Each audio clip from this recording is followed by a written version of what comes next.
state ready to proceed? Yes, Your Honor. If it's ready to proceed. Yes, Your Honor. All right. The jury's ready to bring them in.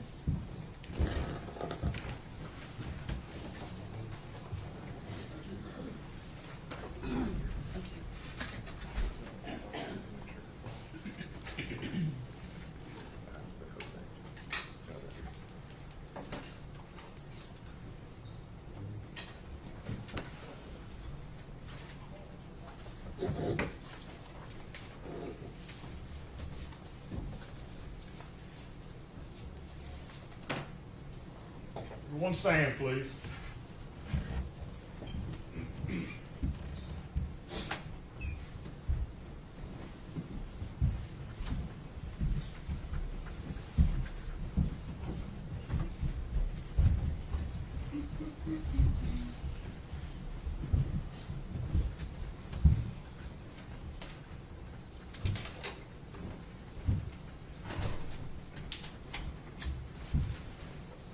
You may be seated. Thank you.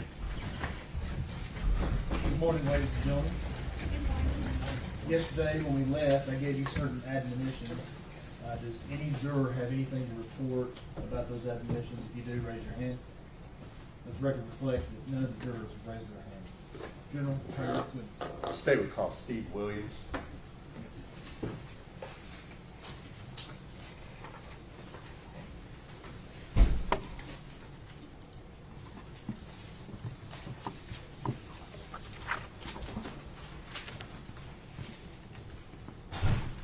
Steve.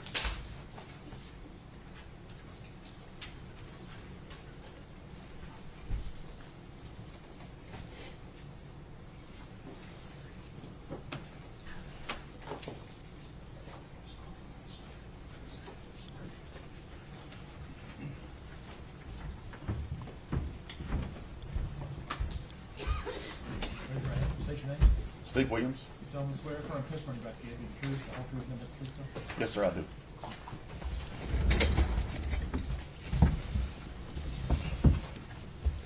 Good morning. Morning.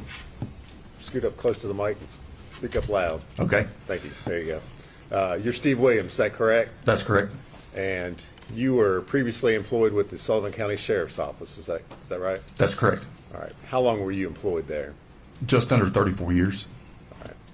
So back in February of 2020, were you working at the Sheriff's Office? That's correct, sir. And what was your position or assignment there within the Sheriff's Office? I was lieutenant over criminal investigations. And during that time in February of 2020, did you assist in the investigation of a missing child by the name of Evelyn Boswell? Yes, sir, I did. And specifically, did you participate in interviewing the defendant? Yes, I did. All right. Now, at the time at which you interviewed Miss Boswell, had other detectives already spoken with her? Yes, sir. Okay. And were you aware, did you know what she had already told them? Yes. All right. So, what was the information or what did you know about Evelyn's disappearance and Miss Boswell's involvement before you went in to talk with her? I just knew that she had told that her daughter was missing, that it come in through DCS that her daughter was missing, and we was trying to follow up on her daughter being missing. Okay. Where did you talk with her? At the sheriff's office in criminal investigations division in the interview room. Okay. And this interview room, does it have the ability to sit outside and listen to the interview as they're going on? Yes. All right. Did you listen to the interviews that were done by the other detectives? Some of them and parts of them. I can't say I heard every one of them. All right. And is this interview room located over at the Sheriff's Department? Yes, sir. And is that here in Blumpville and Sullivan County? Yes, sir. All right. When you went in to speak with her, let me ask you this, what was your approach in speaking with her? Did you take a different tack than the other detectives had taken, or? Well, I just went in and was just being nice to her and trying to talk with her, I reckon you'd say civilly and not browbeat her or anything. All right. And was your interview with her recorded? Yes, sir. And prior to coming to court here today, did you have a chance to watch that interview? Yes. And was it a true and accurate recording of that interview that you had with Megan Boswell? Yes, sir. All right. Judge, I'm going to move to introduce that as Exhibits 182. No objection. Before Exhibit 182. And at this time, I would ask to play that for the jury.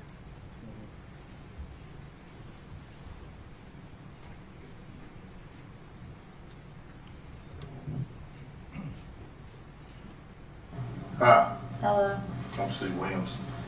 Hold on just a second, okay? Don't go nowhere. I can't go nowhere.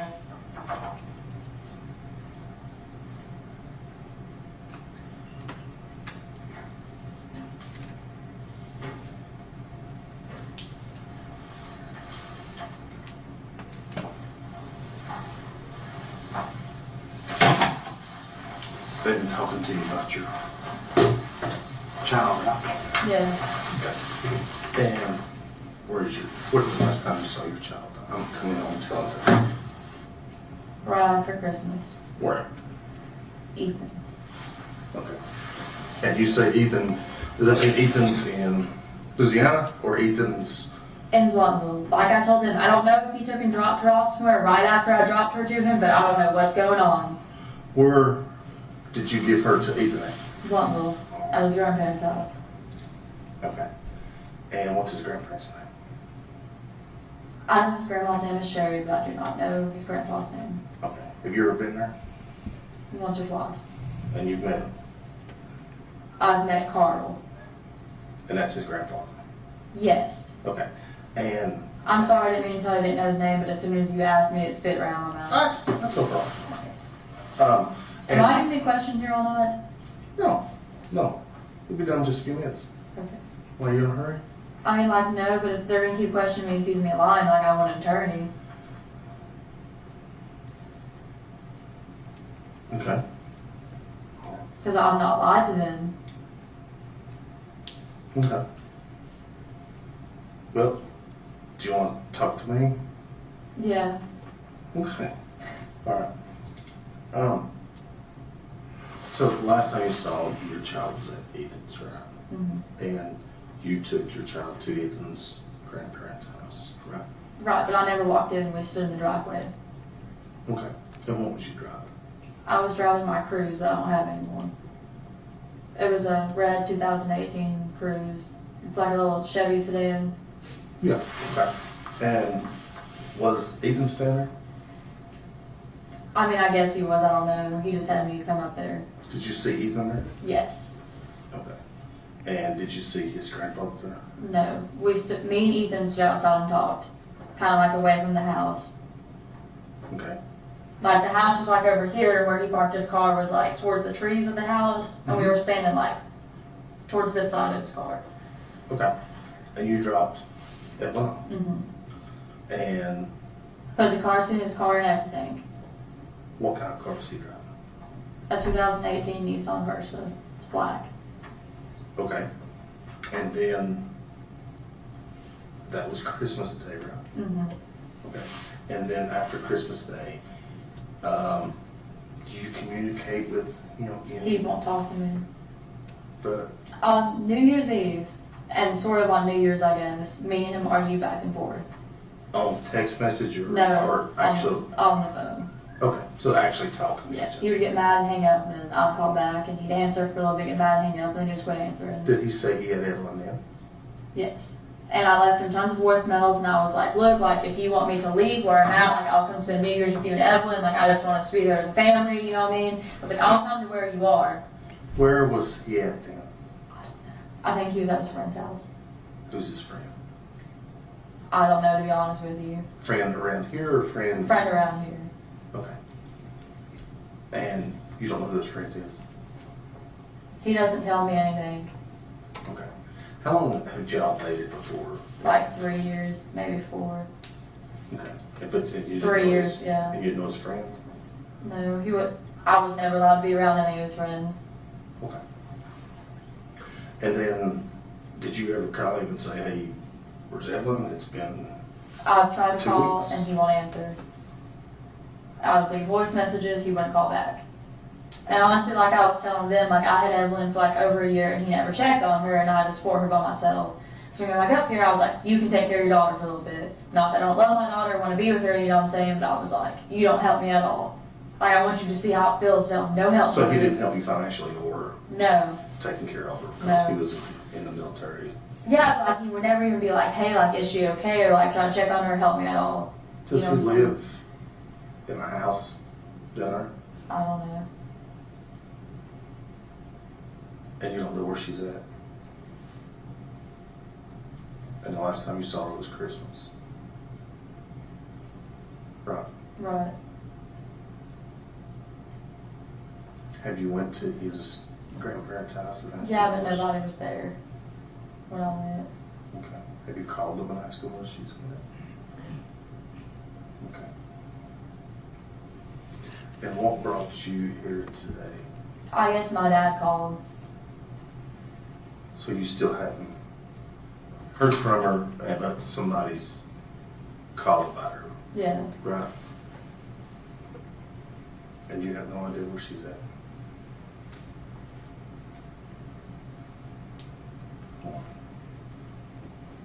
Okay. Have you tried to find her? I mean, yeah, like I called, you won't answer me. I didn't know he went back to the Army until today. Like that was news to me when they came in here like, oh, he's from Louisiana.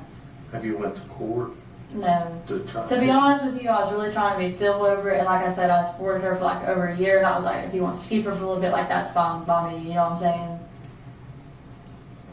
My mom had a baby when I was like 12, 13, I don't remember, 2013, so I guess I was 12. And like I had to basically raise him. She knows 2015, like I had to basically raise her, you know what I'm saying? Right. It was like I had 3 kids all the time. Okay. And I was like, it's his kid, if he wants to keep her for a little bit, like, by all means, you know what I mean, I'm all for it. And like I said, it's something I don't love Evelyn or want to be with her, but it's just, you know what I mean, it is what it is. Is he my girlfriend? Ethan? He might, I don't know, he used to. She lived in like, I don't know if they were dating, let me take that back. I know he was talking to her, but she lived in like really sketchy apartments in Kingsway, like the government housing one. I'll say they were cloud, but I guess that's torn down, so I don't know. You know what I mean? Mm-mm. Okay. So if you was guessing where she was at, where would you say she was at? I don't know if he dropped her off somewhere with somebody or what he did, so I don't know. Well, but they have to be somebody he trusted to Right. drop her off, right? So who would you think that he would trust much besides his grandparents? I don't really know, to be honest with you. I didn't know he really talked to his grandparents that much. Ethan never told me anything about his personal life. Like, especially after he got in the Army, like, he just was not talking about it. I don't care how much I tried, he just was not talking about it, to be honest with you. Okay. And also when he was in the Army, he'd go like months without talking to me, Well, before and after I had Evelyn. well, if you're in the military, sometimes you're out in the field and stuff like that. You can't just. Well, yeah, I understand that, but sometimes he would just get mad and just not talk to me. You know what I'm saying? For like long periods of time, and I know that wouldn't be. Right. Okay.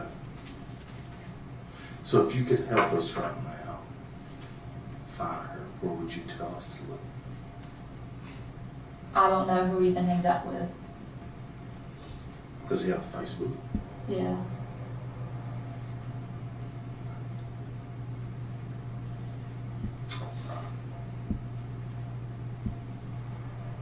Does he go lost stuff on Facebook? Not really.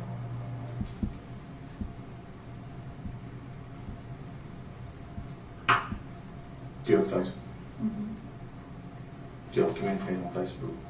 He does not respond. I think he's blocked me on Facebook and he blocked me on Instagram. Just 'cause he didn't want to talk to me.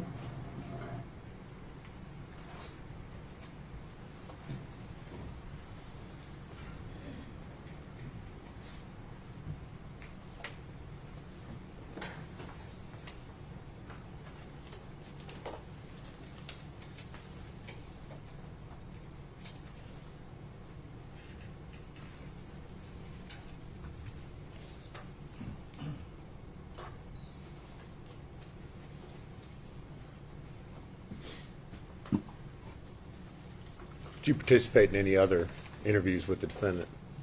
No, sir. Okay. Did you do anything else as far as the investigation was concerned? I assisted other officers in the investigation. Okay. You continue to do other things? That's correct. All right. Thank you. If you would answer any questions Mr. Scott has for you.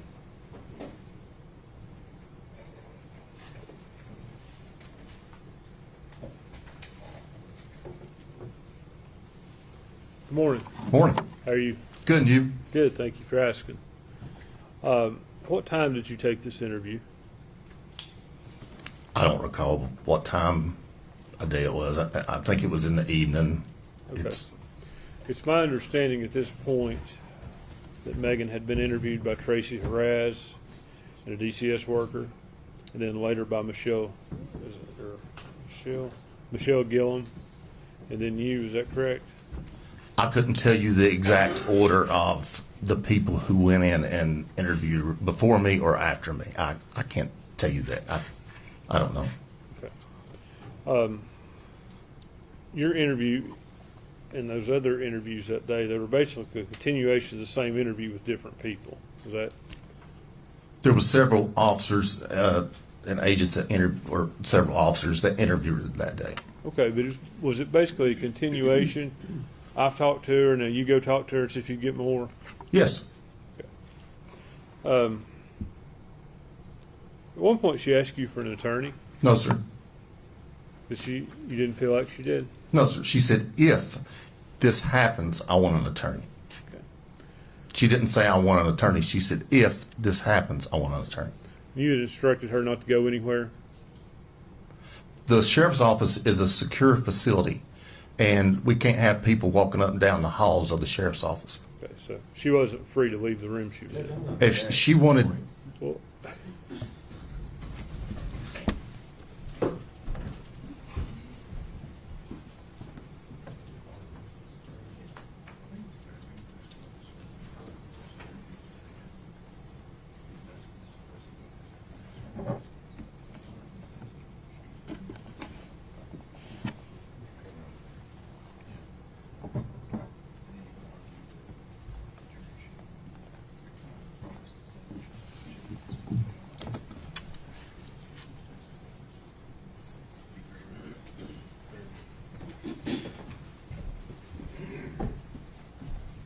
Overruled for now. after she asked for an attorney, let me ask you this: had she been Mirandized? yes, she had. Did you do that? No, Do you know who did? no, sir. How do you know she had? Because we'd seen the interview. And we wouldn't be in there talking to her if she hadn't been Mirandized. But you don't know who did it, and you can't say that you did it. I can say that I didn't do it. You can say that you didn't do it, right? That's correct. But you can't say who did. No, sir. And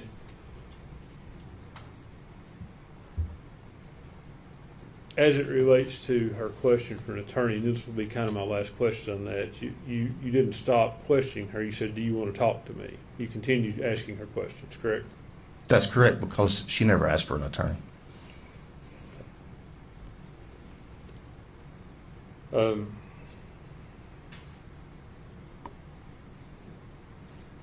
Was that the entirety of the interview we saw? Yes, I was walking out the door, and she asked me if she needed an attorney, and I can't answer that for her. So she asked you about that again? She asked me if she needed one, and I can't answer that for her. She's 18, old enough to go in the military, old enough to fight in war, so I can't answer that for her. She's an adult.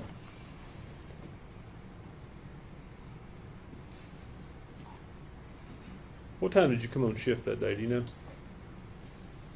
I usually come to work at 8 o'clock, but I can't tell you that day. It was probably 8 a.m. I'm just trying to nail down the time period.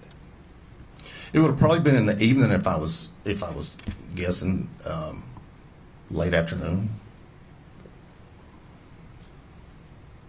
By late afternoon, you mean before 6 o'clock? It would have been right around 6 o'clock if I was guessing that day. Okay.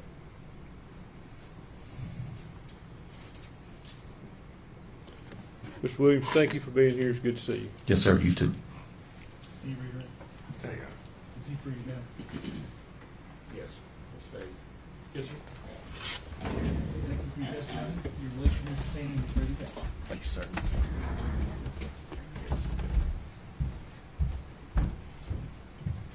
State will call Joey Strickler.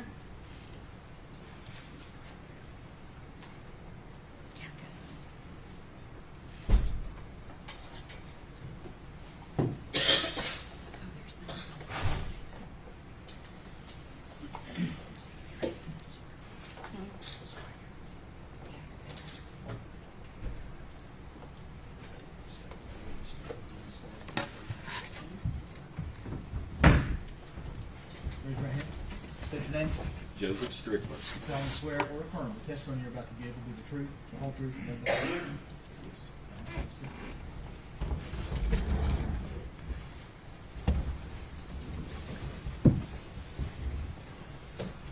Good morning.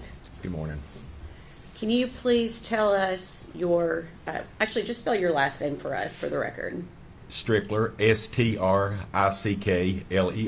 okay? And where are you currently employed? The Second Judicial District, District Attorney General's Office, Okay. How long have you been employed there? since September of 2021. Okay. And what is your title there? Victim Witness Coordinator. Okay. And prior to that, were you employed in law enforcement? Yes, Sullivan. Excuse Okay, me. go ahead. Tell me where. Yeah. Sullivan County Sheriff's Office, Okay. What was your title at the Sullivan County Sheriff's Office? Captain over Criminal Investigations. Okay. And how long had you been captain of criminal investigations? I was with the department for 30 years before I retired, and on two different occasions, it was several years. Okay. So could you give the jury just a brief rundown of your experience with the Sullivan County Sheriff's Office? I started out in as a when I graduated from college. I started out as a corrections officer and worked my way up to patrolman, and from patrolman went into detective division, and then worked my way up through the ranks there to being a captain over the criminal investigation division. Okay. And were you employed in that capacity in late 2019 and early 2020? Yes, I was. Did you assist in working the case of missing child Evelyn Boswell? Yes. Do you recall what your role was in this investigation? Was the captain over criminal investigations. My main duty was administrative, and basically what I was doing was being a conduit between our agency and the FBI, the TBI, the district attorney's office, the staff and command of the sheriff's office, and also helping out any way that I can with making sure they had the resources they needed and the manpower. Okay. So you're essentially a liaison between the different agencies that were working this investigation? That's correct. Okay. Did you personally interview Megan Boswell at some point? Yes, I did. And was that on February 20th of 2020? Yes, it was. Okay. That day, did you conduct more than one interview of the defendant? Yes, Okay. How many? 2. Okay. To your knowledge, and you may not know this, had the defendant been interviewed by anyone else that day prior to you speaking with her? Not to my knowledge. Okay. Where did these interviews take place? The Sullivan County Sheriff's Office Detective Division's interview room. Okay. And is that located in Sullivan County, Tennessee? Yes, it is. Was the interview video and audio recorded? And who was present during the interview? Myself and Miss Boswell. Okay. Have you had an opportunity prior to court to fully watch both interviews in their entirety? Yes. Okay. So first we'll go to the first video. Is that a fair, since you've watched it, is it a fair and accurate representation of the first interview you conducted with Megan Boswell on February 20th, 2020? Yes. Okay. Your Honor, we'd ask that be made exhibit number 183. 183. Any objection? No, sir.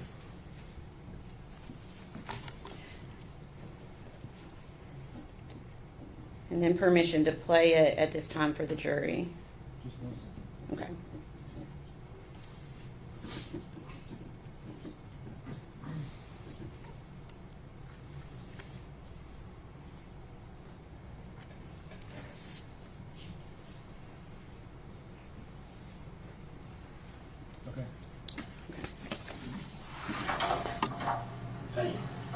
I'm Joey Stricker. I'm the captain of criminal investigations. They called your boyfriend Hunter, Yeah. and he's supposed to be, I reckon he's supposed to be dead. So. I was wondering if my mom can get me. Oh, you want your mom, not him? Yeah. Okay, I can do that. Take care of Okay, that. well, can I ask you something you answer me honestly? Okay, so like when I got on the other cop's car, he was telling me like Hunter had like orders of protection against him or like domestic assault or something. I can find out. I don't know. Can you tell me that? Oh, I could tell you that if I knew it, but I can find out for you. Can you? Sure. I mean, I'm not trying to be mean like he does. Like, I just really like don't want to be around that kind of person. You know what I mean? I don't blame you. Okay. Let me see if I can find out for you. Give me right back.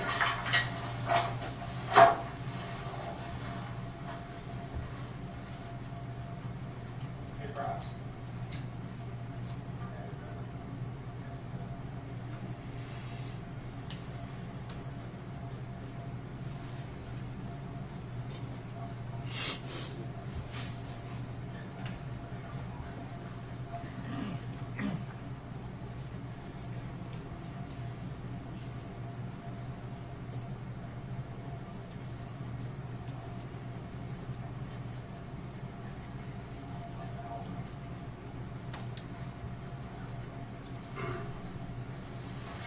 They're calling right now.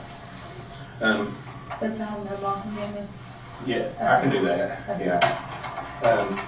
You know, I've been watching, those videotapes. I've been watching it. I've been doing this a long time. I've been a cop for 30 years. And it breaks my heart to see a young lady like you, and you have a child. We don't know where it's at. Did you watch me cry? I was trying not to cry for them. That's okay, though. That's okay. Okay? Because the fact of the matter is, you go to Maggie, is that right? That precious little baby's somewhere. I don't know. And I honestly believe, I want to believe that you would tell us in a heartbeat if you knew where that child was at. And is there any way that you can think, maybe help me to find that little baby? I really don't know. I'm sorry. I'm sorry. I'm going to cry. That's okay. That's okay. Okay? It's okay.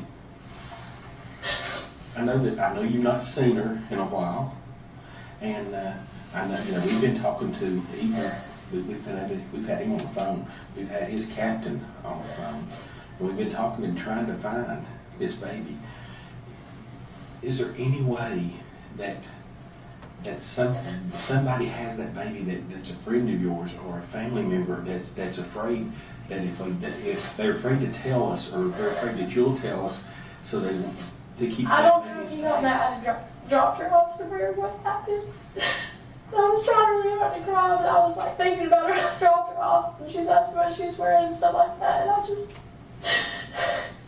I'm sorry. That's okay. That's okay. It's okay. I understand. Please, we're just trying to find out what happened to that little thing. And, I'm a daddy. And it breaks my heart to know that this child could be with someone that don't love it, that don't take care of it, or, God forbid, something bad's happened to that baby. And, the thing about it is, everybody's going to point back to you because you're the mama. And you're the mama that let the baby go. When I say let the baby go, I mean, you're the one that took the baby and set here. I know, but I was scared to her dad, and I thought it was okay. You say you thought it'd be okay. Do you think something's happened to it? I mean, no, but I didn't think that, I wasn't going to see her for months at a time or something like that. When I did, and when all this started happening, I was like, oh, well, I don't want to get involved just to try to, solve myself. I don't want to do that, you know what I'm saying? I don't want to be that person who does all that, you know what I mean? And, I just worried her for over a year about myself. And I was like, if he wants to keep her for a little bit, it's fine. How old are you, may I ask? 18. You're just a young lady yourself. You're a brand new mama, and you're thrown into a different world, wasn't you? And I can understand you feeling that way and saying, hey, you know, I just want a little bit of time to myself, a little bit of time to be me before I have to be a mama. And you had all these things that happened so quick to you, you know, it's, bless your heart. My heart goes out to you, but I'm telling you, we gotta find that little thing. We gotta find her. And do you remember when she broke her arm? Somebody said she broke her arm. I don't know if she actually broke her arm or not. I just know it was bruised. I never saw it, so I don't know. You never saw the bruise? No. And did this happen after you had gave her to you? Okay. Okay. Well, now, when they say that you dropped the baby off at his parents, His grandparents. His Me grandparents? and him stood outside. We didn't go in. And where was the baby at? On my hip. And then I let her kind of like go to him and get used to him. And I stayed about 30 minutes and she was fine. So I left. So okay, did the grandparents ever come out? No. They never did come out? No. Okay. And then that was the last time you seen her? No, I saw her the next day. You went back and seen her the Just for a second. Me and him brought into it and he told me to leave. Okay, who was with you when you went back It up was there? just me. Just you. Now, was you dating anybody during that time after you left? Hunter. But I didn't really tell me and Ethan were into it. Okay, so you went from Ethan to Hunter. Okay. Okay, how long did you know Ethan? Can you tell me a little bit about him? I mean, I met don't him know my what freshman year of high school. where'd you go to school at? Central. Okay. Okay, so you just graduated last year? Yeah. Okay. Okay. So, wow. And where'd you meet Ethan at? At school. So he went to Central also. Okay. And then he got in, he joined the Army, is that correct? Okay.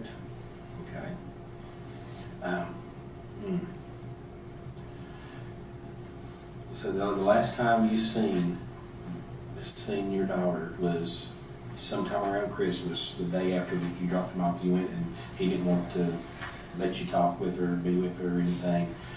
Was there a confrontation or anything? He just basically ran you off or say, hey, you're not talking to my I think he baby? just basically ran me off. Okay.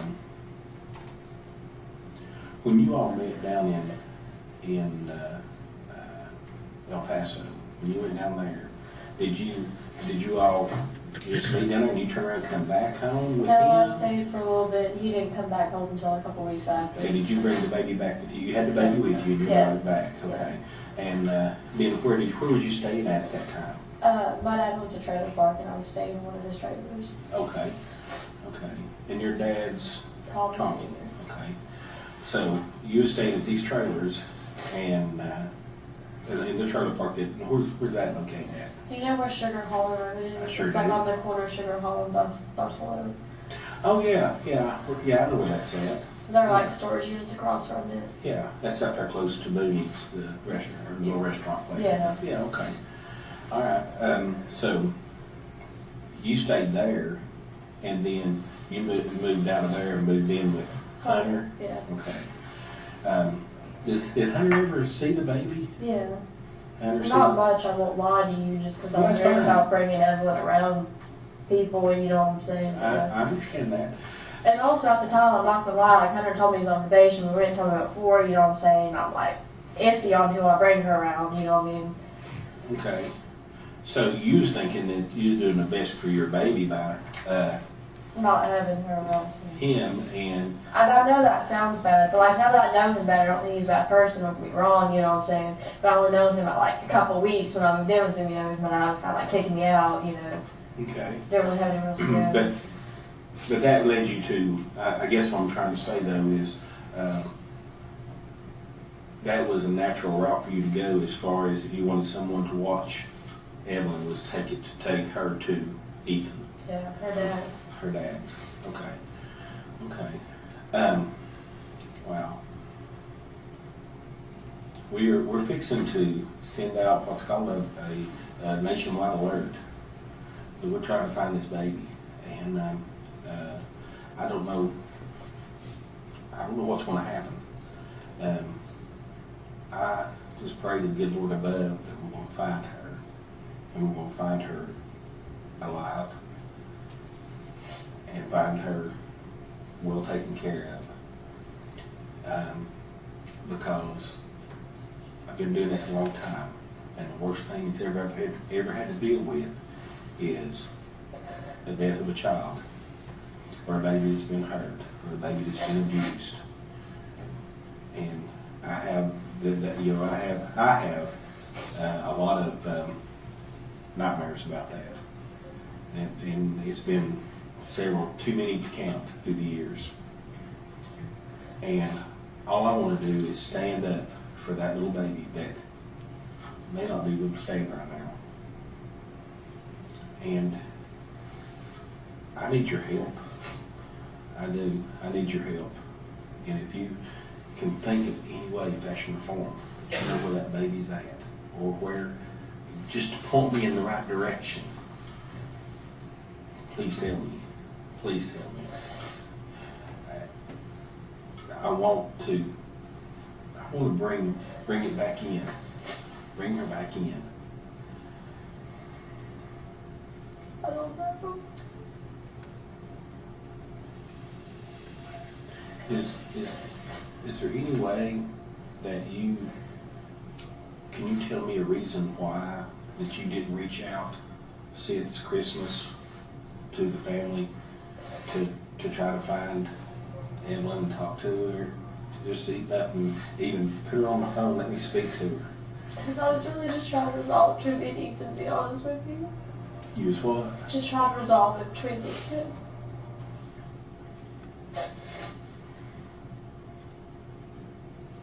So, tell me what you think. What do you think's happened? I don't know if he's taken her into contract with someone else for. You think you could have hurt her? No. Would you hurt her? No. Would Hunter hurt her? No. He either get like mad and like threaten me all the time, but he never actually like did anything. You know what I mean? Did he ever show any aggression or anger toward your little baby? Well, I don't know. Also. You never seen that? No. You said that she had a bruise on her arm earlier. How did she? Do you know how that bruise happened? That you think is maybe? Fell off the bed. That's what I was told. Where at? And he said,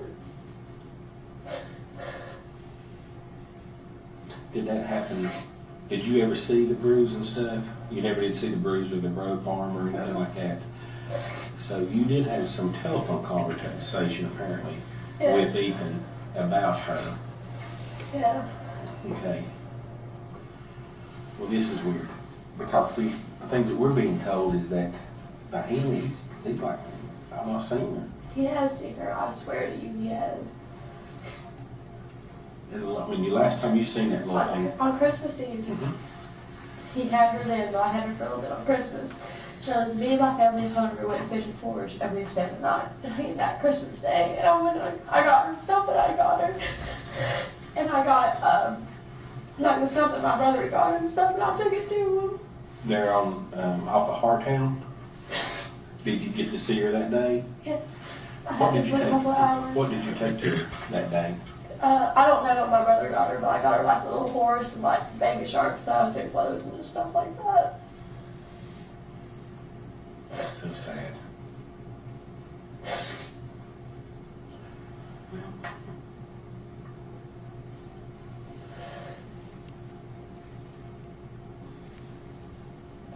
I don't know. I don't know where this is going to lead to. Like I've told you before, I've been doing it a long time, and in cases like this, the fingers point toward mom, and it points toward you because, for one reason, is that you willingly took the baby to Ethan. I understand why. I mean, you're telling me why you did that, but then of course he's not saying something didn't happen there. It was not right. That's what he said, of course. We got to find the baby. We've got to find Evelyn.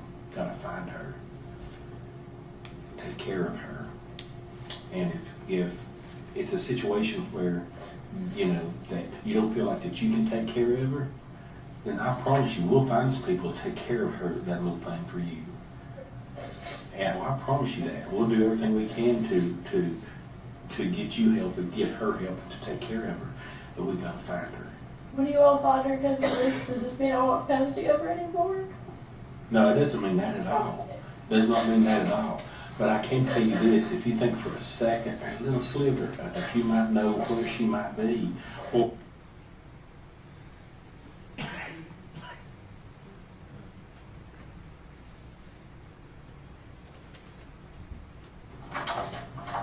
hey,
Ladies and gentlemen, go with the officer, please. Everyone stand, please.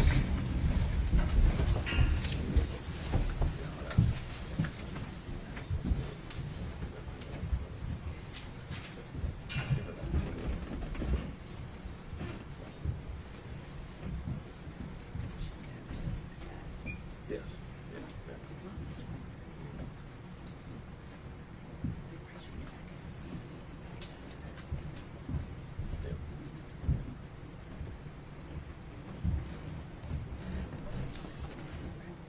You may be seated, thank you. We'll be recessed up 10, 15 minutes. If you can sit down. Just don't discuss your testimony.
All right, make sure you.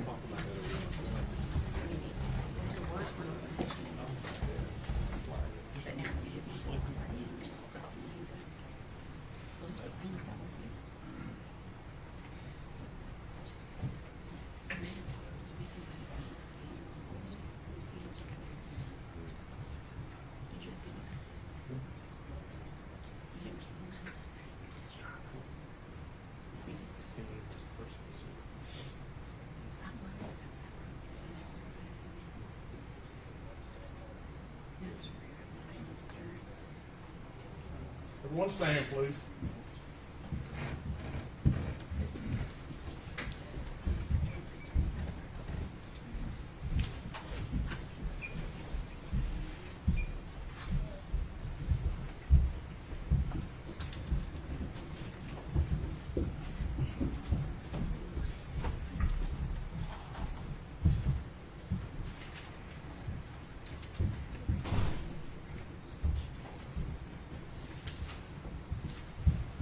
You may be seated. Thank you. All right. Go ahead and get back up. I mean, be around that. If he's an abuser and stuff that you didn't know about, you don't need to be around that. And, you know, we'll find out. And I'll find out if your mom can come and pick you up, okay? Okay. And, I don't know the number, Hunter has it. has it? Hunter does, so I'll ask if you can call him and tell her to come get me. Oh, okay, tell her. Oh, okay. We'll find out. Thank you. No problem.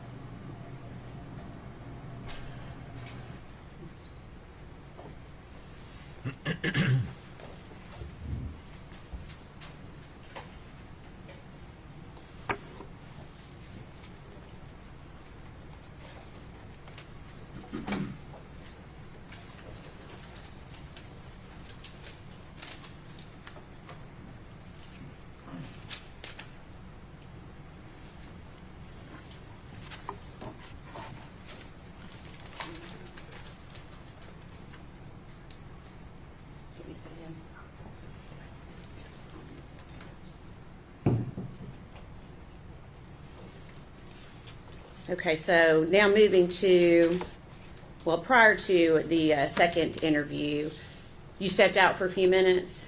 Yes. Okay. Any idea of how long you were out before you came back into the room? I'm sorry, I don't remember.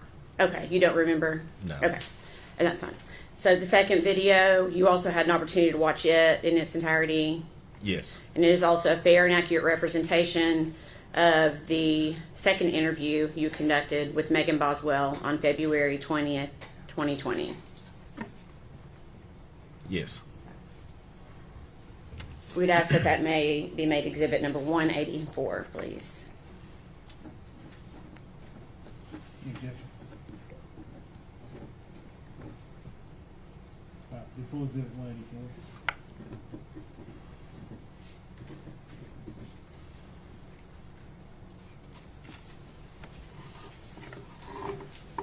And permission to play it for the jury.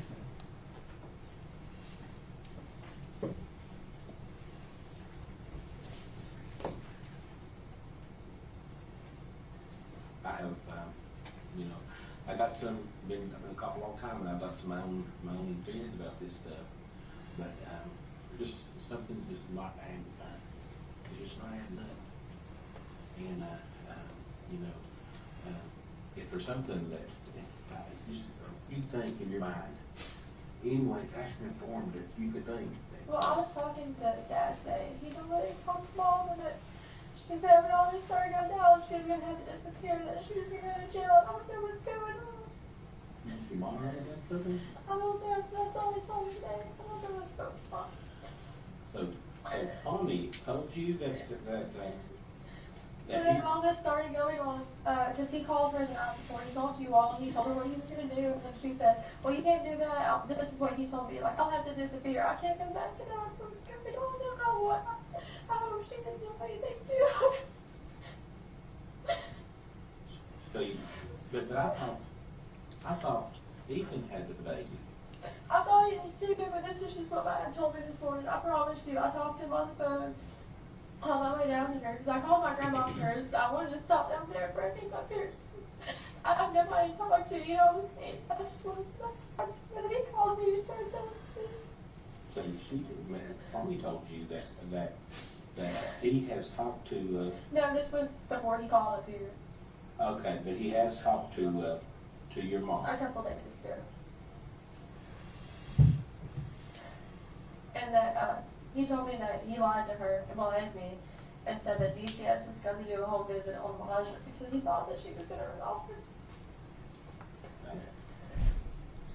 And so he basically, but what he said to Angel, help me with this, but he told Angel that he was going to send DCS to, Check out Evelyn and stuff. And he told me that she said, oh, like, I'll have to leave, and like, nobody can ever find me again, like, I'm here to jail and stuff like that. I'm sorry, I thought he was biased. That's just a lot for us to say.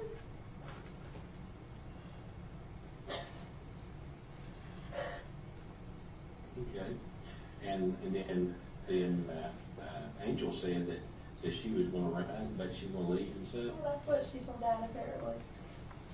And Dad told me that, he lied to her and said that DCS was going to do a check-up on Elijah so he could get him from her, my little brother. And then when they met at Eagles, that, like, she was crying and, like, wouldn't say anything to Dad or anything like that. Okay. And she was not freaking out. I'm sorry, I just always had, like, so much faith in my mom and the fact that even the thought that she would do anything just really, like, I'm sorry, that's why my first question was, hey, have you all talked to her?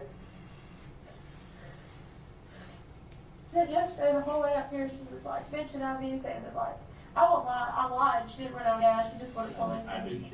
I'm sorry. You wouldn't tell them, that's hard work, but you wouldn't tell them the truth. I'm sorry. But she was like, bitching at me and saying that she was going up here, she didn't want you to be like, seen, blah, blah, blah, stuff like that. You didn't what? Want to be seen, She wanted to be okay. stuff like that. Do you think she's in that car, that BMW? Yeah. Was the last time you seen her, she was in the BMW? Yeah, it's when she got me out the Evelyn shelter. Oh, okay. That was the day that you walked up here. Yeah. Okay.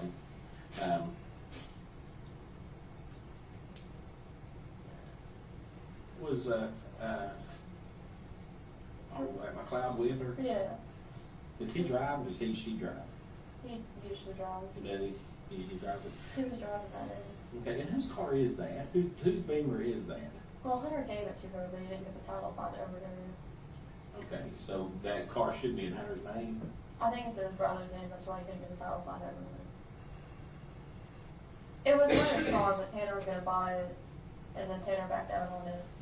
And is he not bad? Did you be wrecked or something in the front end? Yeah, on like the passenger side fender wheel, I guess.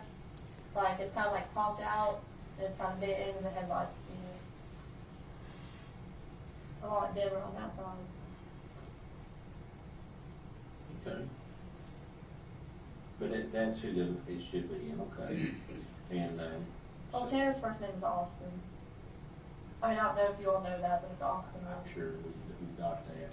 And McLeod usually driving? Yeah. I'm gonna ask you a couple questions about that, because I'm just trying to clarify things. They just ate up the dope. I mean, he is. I don't. Listen, if I'm gonna tell you something, Maggie. I've got a girl. I've got a daughter, and my daughter she's older now. She's 25 years old. But I love my daughter dearly. I want to ask you something. Do you love your little girl? Yeah. I'll call your heart. That's what I'm saying. Okay. Now, that's what I'm getting to. Then we need you to help us. Because everybody, we are trying our best to find her. You know, and I'll be honest with you, I don't care one bit about putting anybody in jail or anything. I want her back. If I can get her back, and we can get you straightened out in your life and everything good together, y'all can come back together again. There's no doubt in my mind that we can work those things out. No doubt in my mind we can work those things out. But we gotta get her back. I know. And so, with that being said, I just want you to be completely honest with me. No more feeling or anything like that. Completely honest. Are they running dope? Are they just using heavy? What's their drug They're control? just using, she doesn't, I don't know what she does. The only thing that she'll admit to me is that she's very quiet. Okay. Other than that, I don't know, to be honest with you. There were a few times that like Dad and I would went there, get like Elijah when she'd be with them, like that, and she had birds on her and stuff like that. Oh, really? I mean, I don't know, like, if that helps at all or anything, but I mean, she knows, like on her arms and stuff like that. Yeah.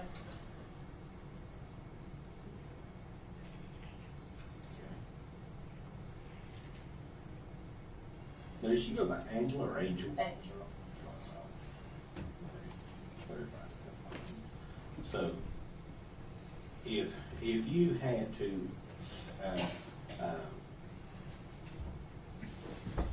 if you had to lay it all on the table, okay, I've got one shot to find my baby and to get my baby back, where would you go? They were trying to take me up in Mendoza yesterday before I came in here, and I kept telling her, like, turn over, you're on the phone over, and if you won't take me up there, I'll call them and they'll come get me. They won't take you to Mendoza? Yeah, Why? I don't know. Do you have any friends in Mendoza? No, You ever been to Mendoza? no. But they want to take you there.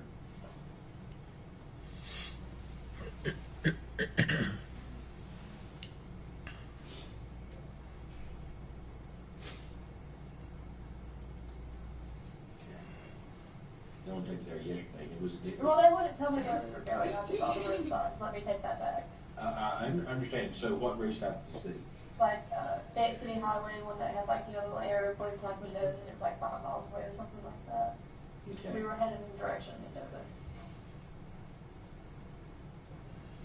I mean, maybe we weren't like, would take me there, but that's just what I thought. Like, they would not tell me anything.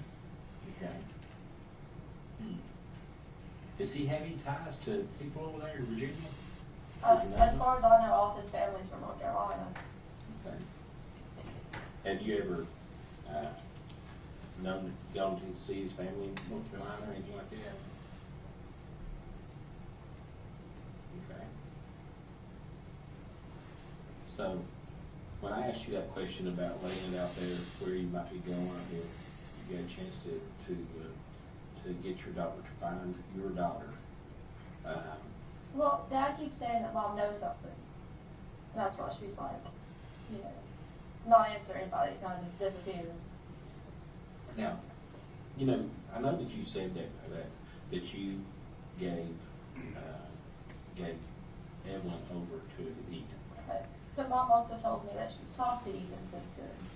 Your mom has talked to Ethan since. That's what, I don't know, like 110%, that's just what I've been told. He told you that? Angel told you that? Yeah. If you want questions her and father, he can please not tell her that I like. Oh, absolutely. Don't Okay. you worry about that. Okay. Let me tell you, don't worry about it. I want her. I want your baby back. Okay? I want Evelyn. I want her back, safe and sound. I want her, I mean, those pictures of her, that picture of her and you, I'll be honest, I got that from my wall in my office of you and her. But that makes me want to go that much further and try to find her. Okay? And it breaks my heart to know that she, I don't know where she's at. You know? Could she be with someone else? Could they be treating her good? I mean, is she okay? That type of thing. And then on the other side of the coin, oh dear God, could somebody have killed her? Could that little baby be in a ditch line somewhere, or maybe in a trash can or something like that. And that's what God did. And but you said Angel has talked. She says that she's talked Yeah. to. She's talked to Evelyn. And you're pretty firm that you gave let Ethan take care of her right at Christmas. Was it Christmas Day or No, it was Christmas Eve. Christmas Eve? Me and my family went to Pigeon Forge, and I dropped her off before we left. So your little girl did not go with you to Pigeon Forge. No. Me, Hunter, and Dad, my brother and his wife, and like their kids went.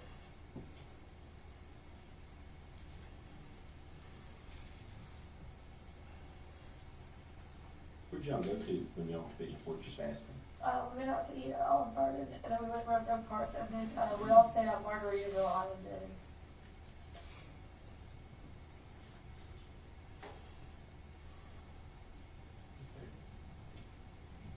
I stayed there before. It's a pretty nice place. So you come back on Christmas Day, Yeah. and then you went back over. Did you go see? Did you see her on Christmas? Yeah. Okay, so you went back on Christmas Day. I had her Christmas Day. Did you get to see her? Yeah. Did you let you hold her or anything?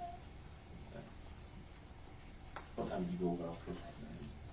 I don't really know, to be honest with you. I went to my brother's, picked this stuff up probably around like 4 or something, so I guess it was after that.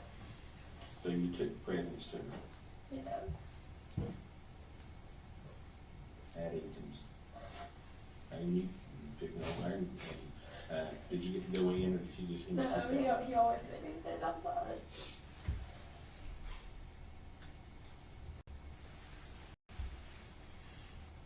And then you took the little girl Christmas presents, and then you got to hold her a minute, and then you gave her back. Yeah. Is there a reason why you just didn't say, "Come on, you're going back with Mama"? She started reaching for him, and I didn't want to take her from him. She started reaching for him. Yeah. I just thought she wanted to be there. I didn't want to take her. And honestly, like, I just wanted to break. That's all I wanted. Who took you over there? Hunter rode with me. No, Hunter sat in the car. Not exactly at the bottom. But you drove and He drove back. but you drove over and Yes, he drove back.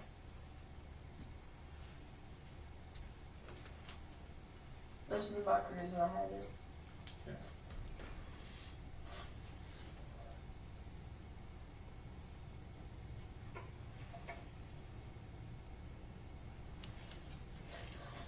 I'm sorry we're not as much as I've been able to get the past 2 days. I just can't anymore.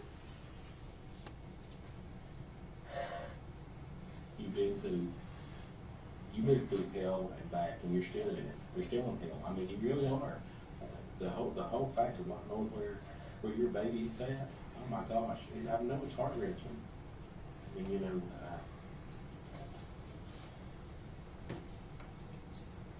When you left on Christmas Day, did Hunter and Ethan say anything to each other? No.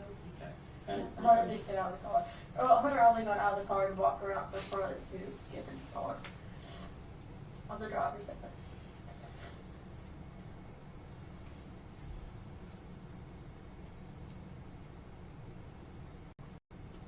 Okay, and you wanted to see her be pulled out a little bit. She just walked back in with. I didn't see where he was standing at the top of the driveway.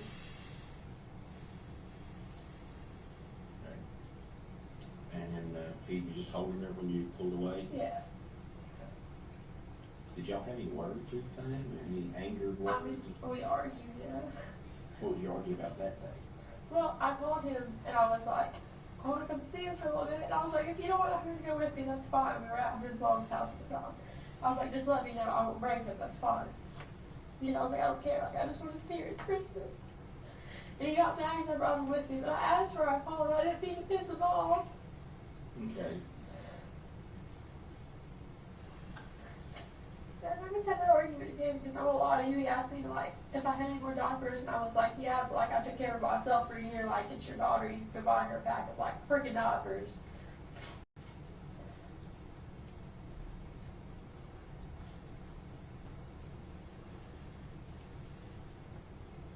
I'm sorry, I don't know about it. So I don't want to do without anything. It's just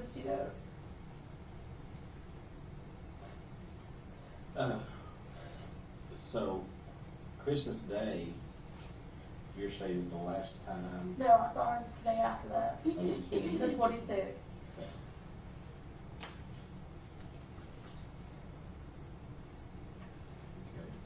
And then when did you see her over at Ethan's then? Yeah, he was pulling out the driveway, and I pulled in for him to pull out.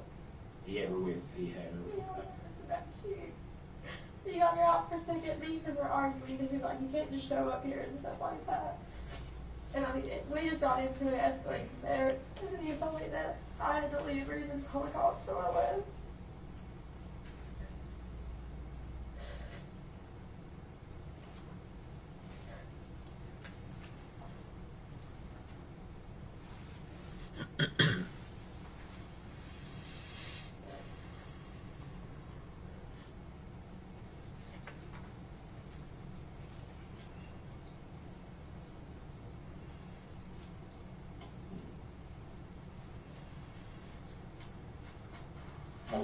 How did Evelyn act when she saw you?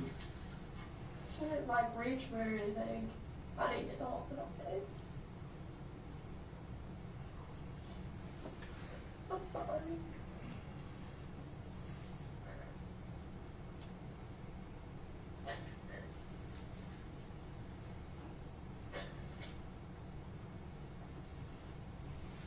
Was anybody with you then?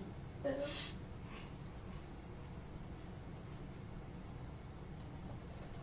Have you talked to Ethan much after that? I talked to him on New Year's, and he wouldn't let me come over. Or New Year's Eve. If I say New Year's Eve, it's New Year's Eve, like the 31st. I'm trying to talk to him, he's just not really like to answer me, but apparently my mom told me that she talked to me.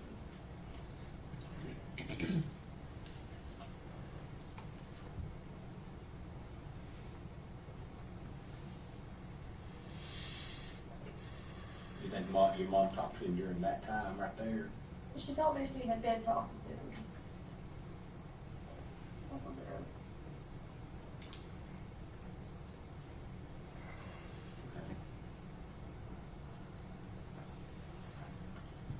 Okay. So you not talked to Ethan, you talked to Ethan on New Year's Eve, Yeah. and Ethan said that your mom had been talking to him. No, she said that. Oh, I'm sorry.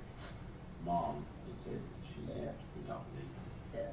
And did Ethan ever tell you that she did call him? No.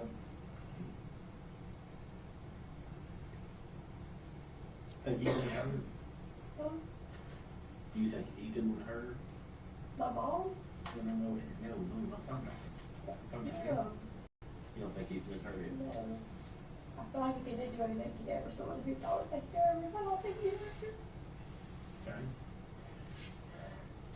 How is Ethan and your mom? Were they cordial?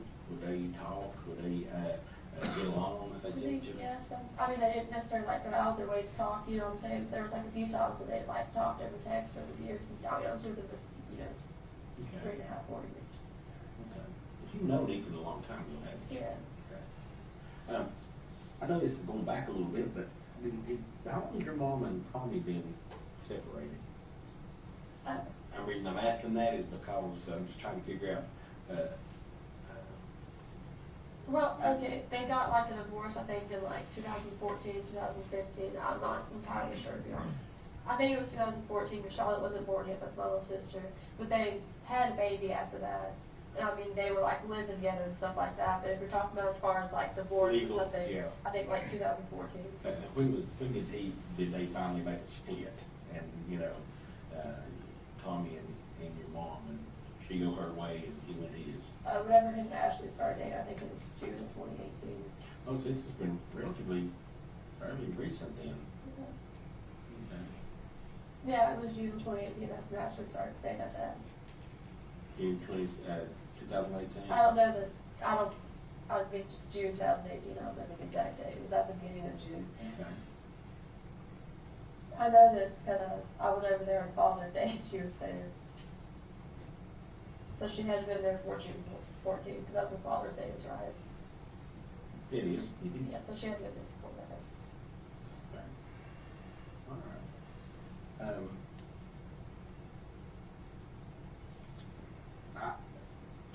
If They weren't living together for like a long time, because they were all in apartments in like Popular Ridge, they were definitely like talking, and she got they got to them and stuff like that, they just weren't like legally married. have you, you've been living down with Hunter, right? Yeah. Okay. And you live in, I know you live in the trailer. Yeah.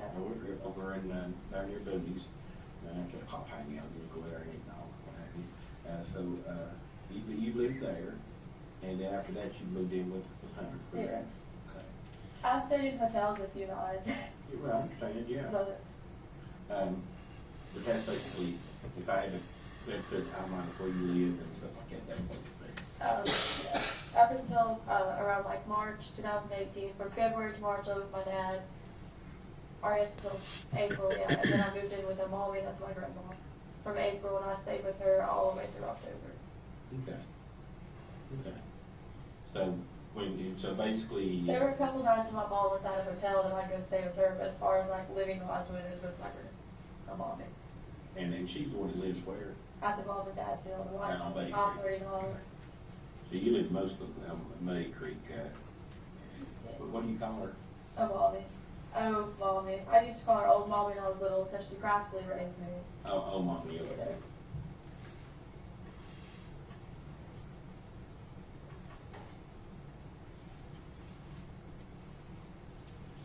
You lived there with her from, when you say? April to October. I stayed a couple of nights with her after I got my trailer though, because something else was there. There's a cop that lives right up the road from me that actually made me feel a lot better, so after I seen his car there, I was like, it won't be too bad. Yeah. Because I mean, there's a cop that really like my neighbor, and I was like, it's fun. Good. Okay. Now, okay, so, and then after that's when you I got my You trailer took your a trailer. little bit for Halloween. Okay. Because I took her tree like maybe a couple days before Halloween with my cousin Ashley, not my ex-girlfriend, this is a different Ashley. Okay. And like, I remember I took pictures of her in her little costume and she was sitting on the floor. Okay.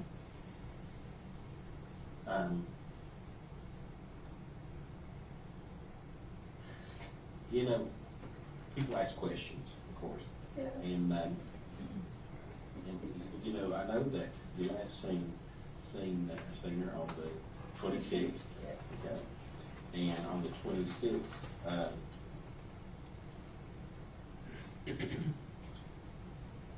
on the 26th, okay, your wife promised all. So, all this has transpired. If you had to answer a question like this,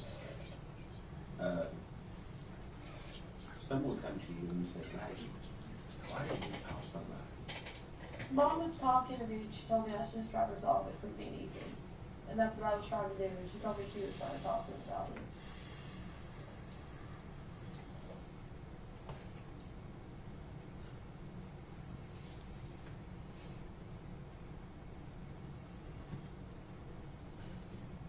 You did it again.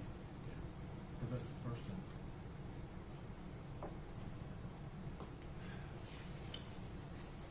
All right. Ladies and gentlemen, your lunch is back there. So I want to go ahead and break for lunch and let them try to figure this out. We'll come back probably 1:15. One second, please.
Everyone stand, please.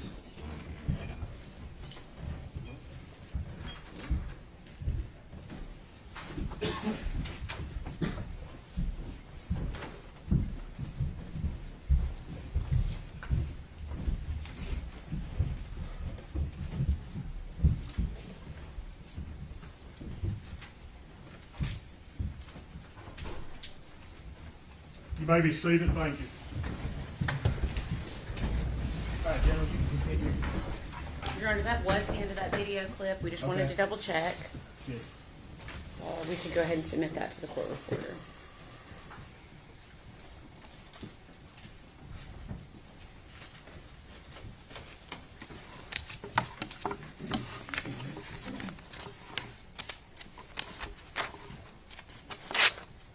It was exhibit number 184. Okay.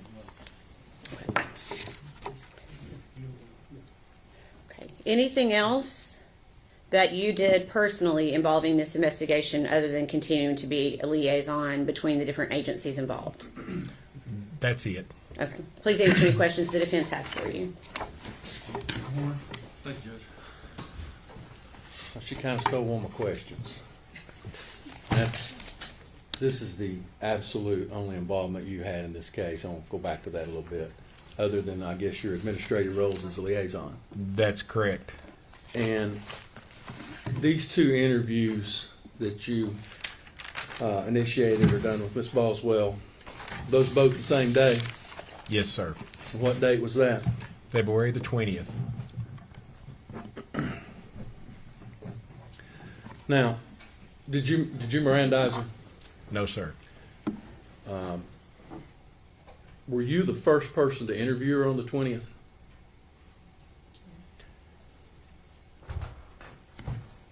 If there was more after me, I believe so.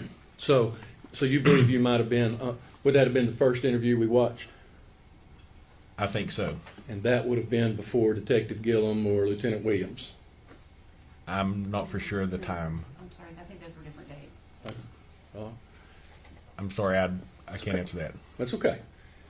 Do you recall anybody else interviewing Megan that day? No, sir. So it was just you and you alone? I believe so. And then you interviewed her a second time on the same day?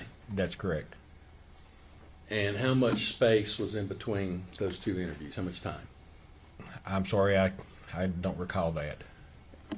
Well, I'm not trying to trick you, but is it an hour, 2 hours, or just? I'm sorry, I don't know. That's okay. You interviewed her on the first one, and I imagine you stepped out of the office for some time. Would that be a fair statement? I can't. Been 5 years. I'm sorry, I can't. That's okay. You eventually come back and interview That's her. correct. That's correct. She never left No, and came back for a second interview. not to my knowledge. No. Be safe to assume she just sat there until the second interview occurred. Correct. Okay. Do you remember what time that was? No, I sure don't. What would have been your normal duty hours that day? With an investigation like that, it could have been at any given time. I don't know. My normal work day would be like 0800 to 5 o'clock in the evening, but it could have been prior to that or even after. Possibility these interviews could have occurred after 5 p.m. Yes, You just don't know. correct. Fair enough. Have just a second, Judge. Yes.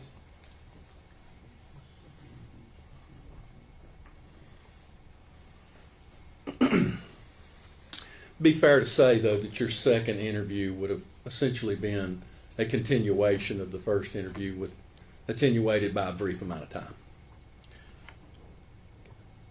That would be fair to say. Okay. And you said you'd been a detective, actually the captain over the detectives. You were the captain of that little division, so to speak, Yes, both literally and figuratively in rank. yes, And I imagine you've conducted a lot of interviews over your years in law enforcement. yes. At the onset of this first interview, we hear Megan ask about her boyfriend, and you indicate that he's coming down to see her. Yes, And she represents she doesn't want that to happen. Correct. Did that have any significance to you as an investigator? No, not at that point. During the course of the investigation, I was doing my best to either get new information or to clarify other information. So when she said that, that's when I believe I stepped out to ask to have a phone call made by another detective for her. And that would that be to just prevent the boyfriend from coming down? She was wanting to see her mother, if I remember correctly, wanting her mother to pick her up. And not her boyfriend? Correct. And that never resonated with you of why would she not want that?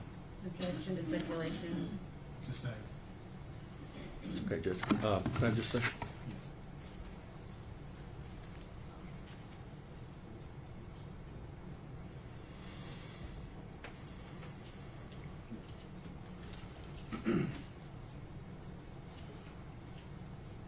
Really what you were interviewing about on this day was essentially the same subject matter, a missing child, that Detective Raz and Lieutenant Gillum interviewed her Yes, on. sir. So that was the focus of all of these interviews. Yes, sir. And so whether you interviewed first or they interviewed later, they would all be a continual interview over a matter of time.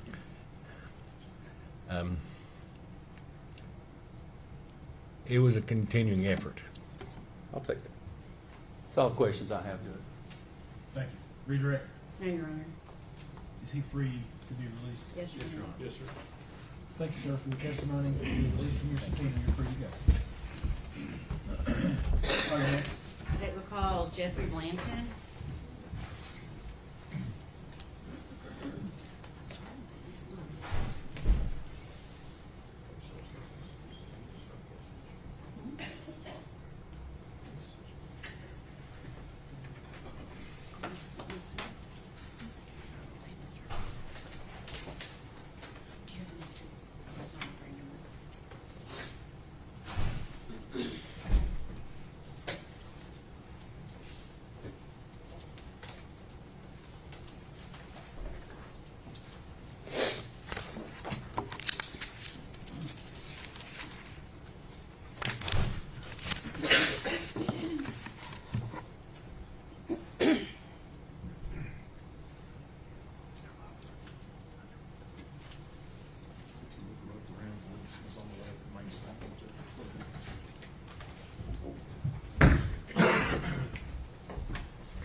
Raise your right hand. State your name. Jeff Blanton. You solemnly swear or affirm testimony you're about to give to the truth, the whole truth, and nothing but the truth. Yes, sir. Let's see that.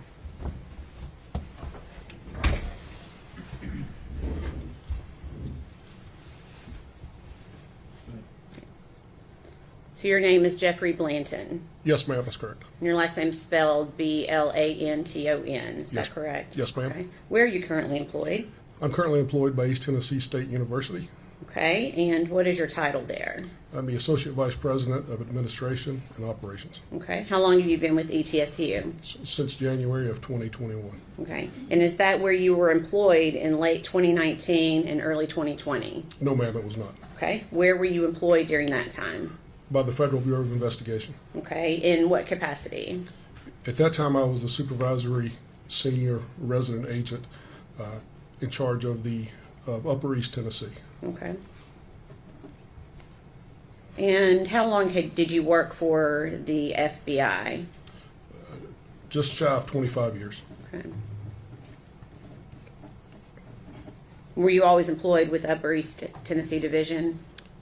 No, ma'am, I've traveled other Okay. places. Okay. Were you a member of the state or Safe Streets Task Force? Yes, ma'am. I actually started the Safe Streets Task Force in Johnson City in 2012, and during 2019, I supervised the Safe Streets Task Okay. Force. Can you tell the jury what that is? Yes, the Safe Streets Task Force is made up of federal, state, and local officers and agents, and the purpose of the task force is to combat violent crimes. The typical violent crime you think of in bank robbery, drugs, extortions. And we also got involved in crimes against children as it relates to the Lindbergh Law from 1932. Okay. And were you employed in that capacity on that task force along with the FBI when you were asked to aid in the investigation of missing child Evelyn Boswell? Yes, ma'am, I was. Okay. What were you tasked with doing? Detective Strickler from the Sullivan County Sheriff's Office notified me that there was a missing child in Sullivan County under the tender age, which by statute is 12 years old. Okay. That gives the FBI jurisdictional authority to assist local agencies in trying to find that missing child. Okay.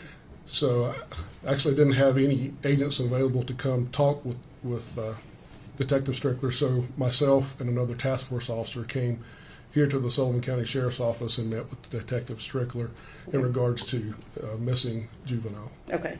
So in order for, to make sure I'm clear, in order for the FBI to be able to have jurisdiction and to provide aid, it needs to be a child 12 years of age or younger. By our policy, we use the Lindbergh Law, the tender age law of 12, Okay. it gives us jurisdiction to work those cases. Okay. However, we're not restricted by that if someone asks for help either. Okay. So tender age being 12 or under 12? Or younger, yes, ma'am, Okay. that's correct. And at some point in the investigation, did you yourself speak with Megan Boswell, the defendant? Yes, ma'am, I did. Okay. Was anyone else present when you spoke with Megan Boswell? Yes, ma'am. Task Force Officer Todd Wilcox Okay. was also present during that interview. Okay. And what agency was Todd Wilcox employed with? Todd was assigned full-time to the FBI Safe Streets Task Force, but his home office was the Irwin Police Department. Okay. And on February 19th, 2020, is that when the interview took place with Megan Boswell, with Todd Wilcox being present as well? Yes, ma'am, that's correct. And where did that interview take place? That interview occurred here at the Sullivan County Sheriff's Office. Okay. And where in the sheriff's office did it occur? There was a room, I'm going to assume it was an interview room outside of the detective's offices. Okay. Is that located in Sullivan County, Tennessee? Yes, ma'am, it is. Okay. Was this interview video or audio recorded? No, ma'am. Okay. And can you explain to the jury why it was not? Certainly. FBI policy does not allow us to audio or video record interviews outside of FBI space. Okay. If we are in FBI space, then certainly that's an option, but this interview was not recorded. Okay. Let's see. Do you know how Megan Boswell got to the Sullivan County Sheriff's Office that day? I don't have, she volunteered, she spoke with me, she said voluntarily, but I'm not sure exactly if someone dropped her off, if she Okay. walked there, I don't know how she got there. Okay. So you sat down with an interview with her, and what did she tell you regarding her missing child, Evelyn Boswell? She told me and Agent Wilcox that she had last seen Evelyn Boswell on December the 25th of 2019. Okay. And where did she say she had last seen Evelyn? She last saw Evelyn at the residence of Ethan Perry's grandparents. I believe their names were Carl and Sherry. Okay. And did she state that she left Evelyn there, or did she state that she took Evelyn back after she went to that residence? Yes, ma'am. I'll back up a little bit. The 25th is the last time she said that she saw her. Okay. She did tell me that she dropped her off at the residence on the 24th of December, the day Okay. before. Okay. Was she able to give you an exact address of where she said Ethan was staying? No, ma'am, she could not. Okay. Did she say when she went to Carl and Sherry Perry's residence whether or not anyone was with her? When she dropped Evelyn off on the 24th of December, The 24th, okay. yes, ma'am, she indicated that she did that alone, that no one was with her when she Alone. dropped her off. Okay. Did she tell you what she did after she dropped Evelyn off that day? Yes, ma'am. She informed me that she and her family then went with her boyfriend at the time, a fellow by the name of Hunter Woods, Okay. that Hunter and her family went to Margaritaville in Pigeon Forge, spent the night in Margaritaville, and then came back to the Sullivan County area on December the 25th. Okay.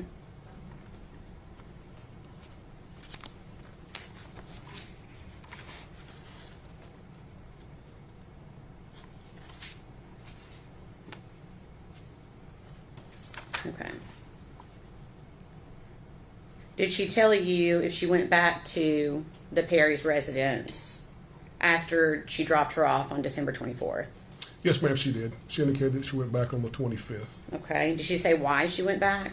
Yes, ma'am. Upon returning from Pigeon Forge, Margaritaville at Pigeon Forge, Ms. Boswell indicated that she stopped by Tommy's house, I think Tommy Boswell Jr., if I Okay. remember correctly, and picked up some Christmas presents for Evelyn Boswell. Okay. On the 25th, she and her boyfriend, Mr. Woods, took the presents to the Perry's residence to drop them off for Evelyn. Okay. And did she say whether or not they went into the house that day? Ms. Boswell indicated that Mr. Woods did not go with her up to the residence, that he dropped her off at the end of the driveway. She walked to the residence, and that she did not go into the house that day. Okay.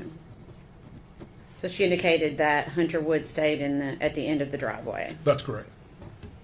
So did she indicate that they didn't even pull up to the top of the driveway to the house? She indicated they did not pull up to the top of the driveway. Why did she say that she wouldn't pull up to the top of the driveway? She had some concern that Mr. Perry and Mr. Woods may get in some sort of argument or altercation. Therefore, Mr. Woods stayed at the bottom of the driveway, and Ms. Boswell went up to the residence alone. Okay. And did she indicate that she spoke with Ethan that day? She did, yes, ma'am. Okay. And did she indicate whether or not she saw Evelyn that day? She indicated that she did see Evelyn on the 25th, but according to memory, she saw her on the 25th, but less than an hour. Less than an hour. Okay. Did she indicate whether she saw anyone else at the residence that day? No, ma'am, she did not. Okay. And did she indicate that she went back to the residence at any time after that?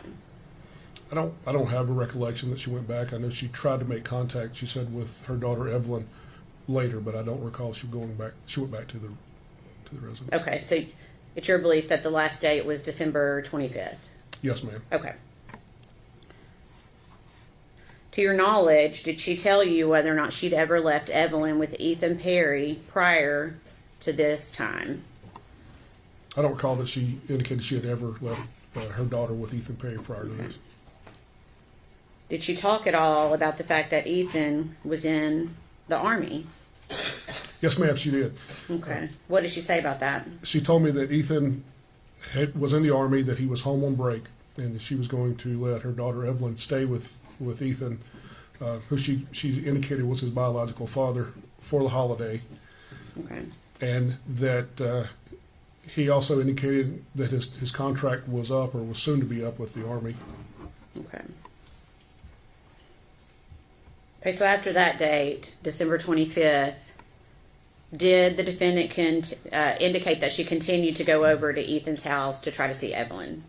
No, ma'am, she did not. Okay. So did she tell you she did not try to go back over? Yes, ma'am, I recall having a conversation, and she said that she called, I think on New Year's Eve, Okay. but that she did not see Evelyn.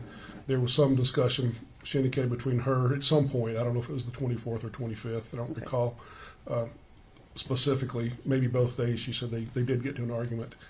That Mr. Perry said that he was going to try to get custody. Okay.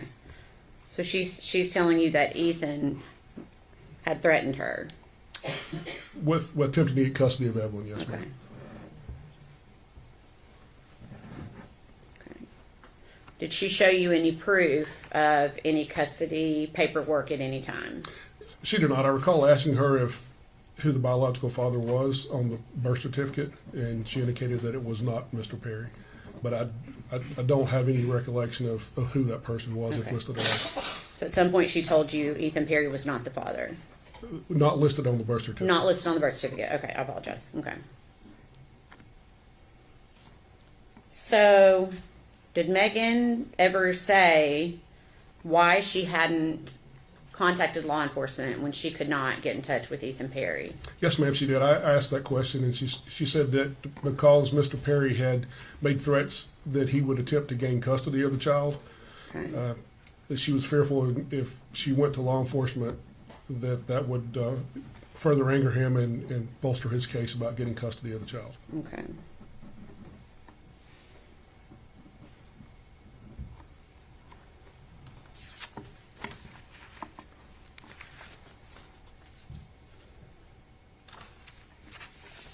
Okay, so Megan has told you that she's never left Evelyn to stay with Ethan before this date.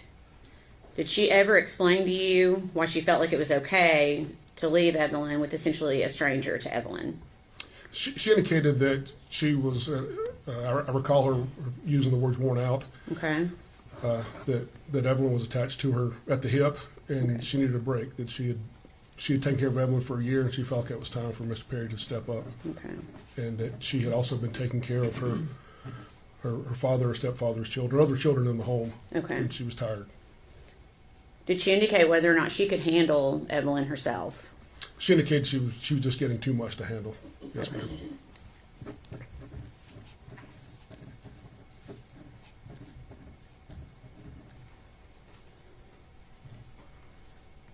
Did you explain to Megan Boswell that the repercussions of lying to an FBI agent? Yes, ma'am, I did. Did she indicate that she understood? Yes, ma'am, she did verbally. Okay. Did she ever tell you she wanted to correct any of the information that she had given you? No, ma'am, I went through all of the information in the notes that were taken and read them back to Ms. Boswell, and she indicated she had nothing to correct. Okay. So she continued to say that everything that she told you about Ethan was true. That's correct. Yes, ma'am, she Okay. did.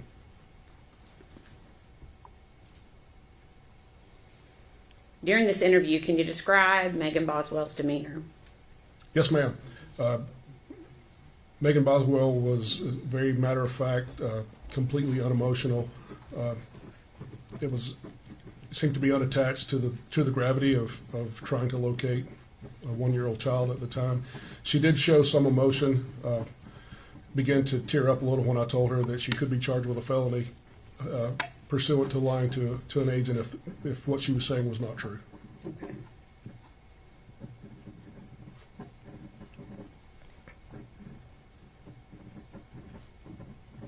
Okay, so after that date, as the investigation continued, were you able to confirm whether the story she was telling you on that date was true or not? At a later date, yes, ma'am, I was able to confirm that she had not been truthful with me during that initial interview. Okay. Please answer any questions the defense has for you. Yes, ma'am. Stop. Good afternoon, Mr. Blunt. My name's Gene Scott. How are you? Great, sir. Hope you are. Thank you. What time of day was it when you arrived at the Sheriff's Department to conduct this interview? It would have been in the afternoon. I can't give you an exact time, but I recall Detective Strickler calling me. I was actually sitting at my desk, so it was in the afternoon, if I recall correctly. Okay. And as I understand it, it was at your behest that the interview was not recorded in that room. You had the cameras turned off because of FBI policy. Yes, sir. The FBI, we take copious notes and document thoroughly and go back over with the person we're interviewing to make sure the person is true and accurate in what we have documented. And our policy at the time, I know I've been retired for a few years, but our policy at the time was not to record those interviews. Okay. Not unless they occurred in FBI space. Prior to conducting this interview, had you watched any other interviews of Megan Boswell with law enforcement? No, sir, I had not personally watched any. Okay. Had you been made aware of other interviews with her? It seems like Detective Strickler may have spoken with her prior to me speaking with her, but I don't know the gist of those interviews. Okay. That's all the questions I have. Thank you. Yes, sir. Redirect, No, Your Honor. is he free to go? Yes, sir. Yes, Your Honor. Thank you, sir, for your testimony. Yes, sir. You're released from your subpoena. Thank you. Next. State would call David Gratz.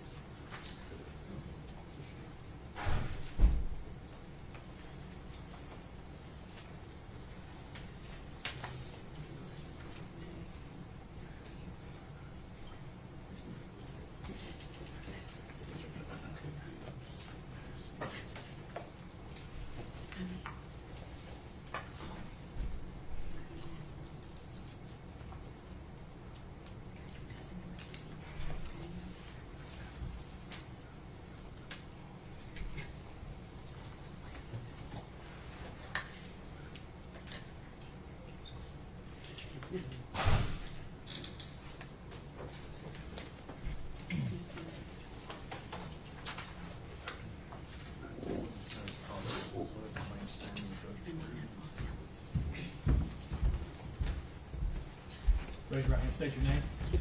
David Gratz. You solemnly swear or affirm the testimony you're about to give will be the truth, the whole truth, and nothing but the truth. That's right. Thank you.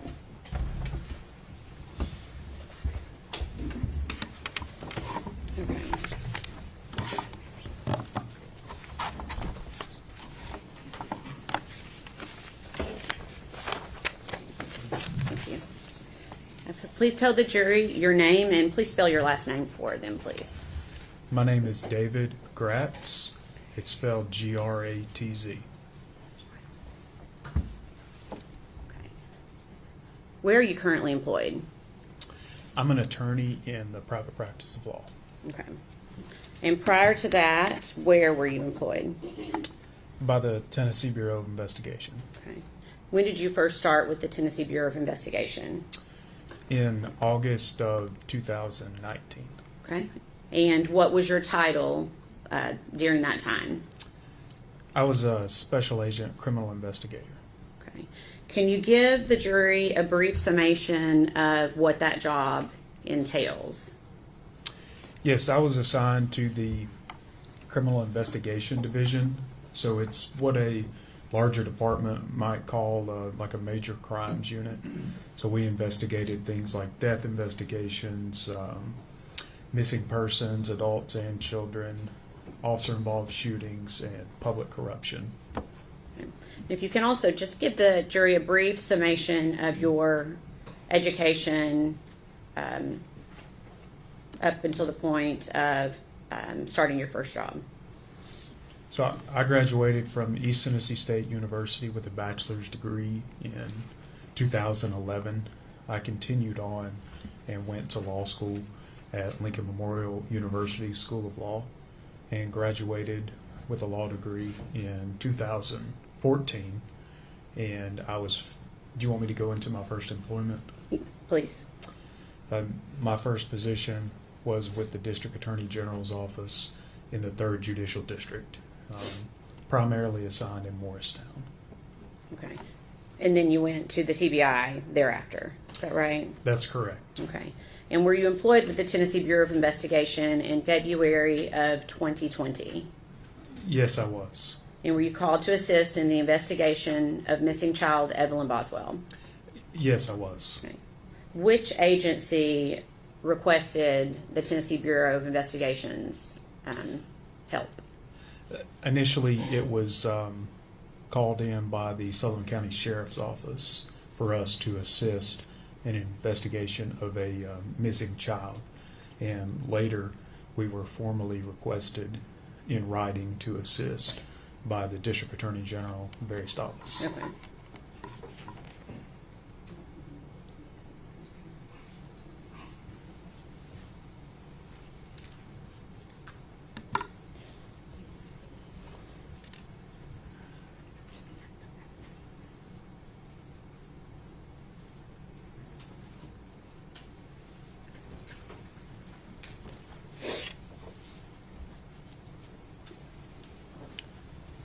Thank you. I'm handing you a document. Do you recognize that? Yes, I do. Okay. What is it? This is a formal request for investigation, commonly issued by district attorney generals throughout the state to request the TBI to investigate facts and circumstances of a potential crime. Okay. And is that how the Tennessee Bureau of Investigation essentially is officially called in to investigations? In a lot of what CID does, yes, we are requested by the district attorney general. Okay. And on this specific request, what were you being asked to do? It's essentially just to gather the facts and circumstances of the whereabouts of a missing child. Okay. It was Evelyn Boswell. Okay. Were you given any background information to help you start your investigation? And like most cases, you receive very little background information. Initially, I was just essentially told that she was missing, that her mother had been located, and law enforcement had talked to her at that point. And I think that's about all I was told initially. Okay. And we can pass that back. We're not going to put that into evidence. I just wanted you to be able to see that document. Thank you. Thank you.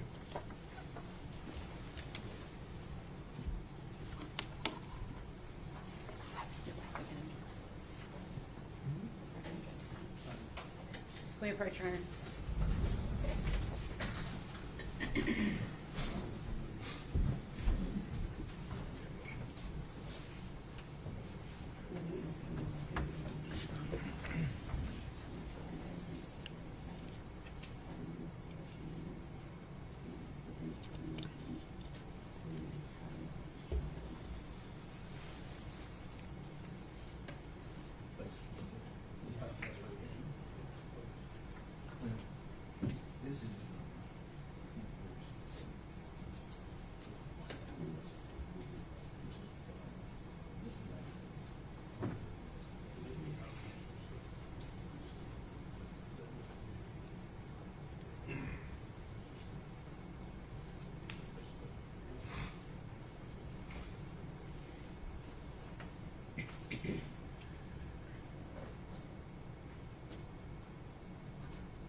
Let me pass you a document.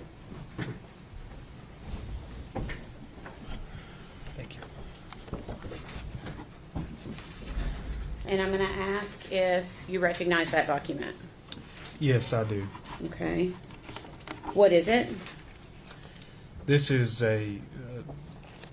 essentially a standard form made by TBI in Nashville of an Amber Alert poster, and it was issued specifically for the victim here, Evelyn Boswell. Okay. Is that a fair and accurate representation of the Amber Alert that was prepared and in regards to missing child Evelyn Boswell? Yes, it is. We'd ask that be made exhibit number 185. Would be exhibit 185. Thank you. Defense.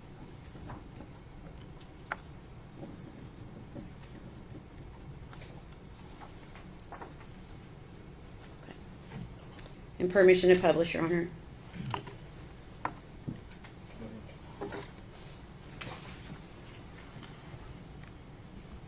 Okay. I'm going to ask you a few questions about this. You said this is the Amber Alert that was sent out in regard to missing child Evelyn Boswell. Is that right? That is correct. Do you recall when the Amber Alert was issued? Yes, it was in the evening of February the 19th, Okay. 2020. Okay. February 19th. Okay. And where does that go? Does that go just to the state of Tennessee, or how was the determination made on how far that would go? That's a question that I don't specifically know the answer to. Okay. I know they are issued statewide. Okay. I know depending on the location, it can travel over into different states at times. Okay. And the information on the bottom of this, it's pretty small print. I can see it. Okay, you can see it okay? I can. Is the information listed here, and for where had the Tennessee Bureau of Investigation taken these details that are listed on the Amber Alert? I'm sorry, I don't think I understand your question. Where did you get the information that Evelyn was last seen wearing a pink tracksuit? That information was provided to us by the defendant. Okay.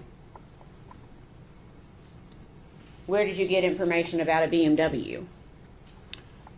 Also from the defendant. Okay. All right.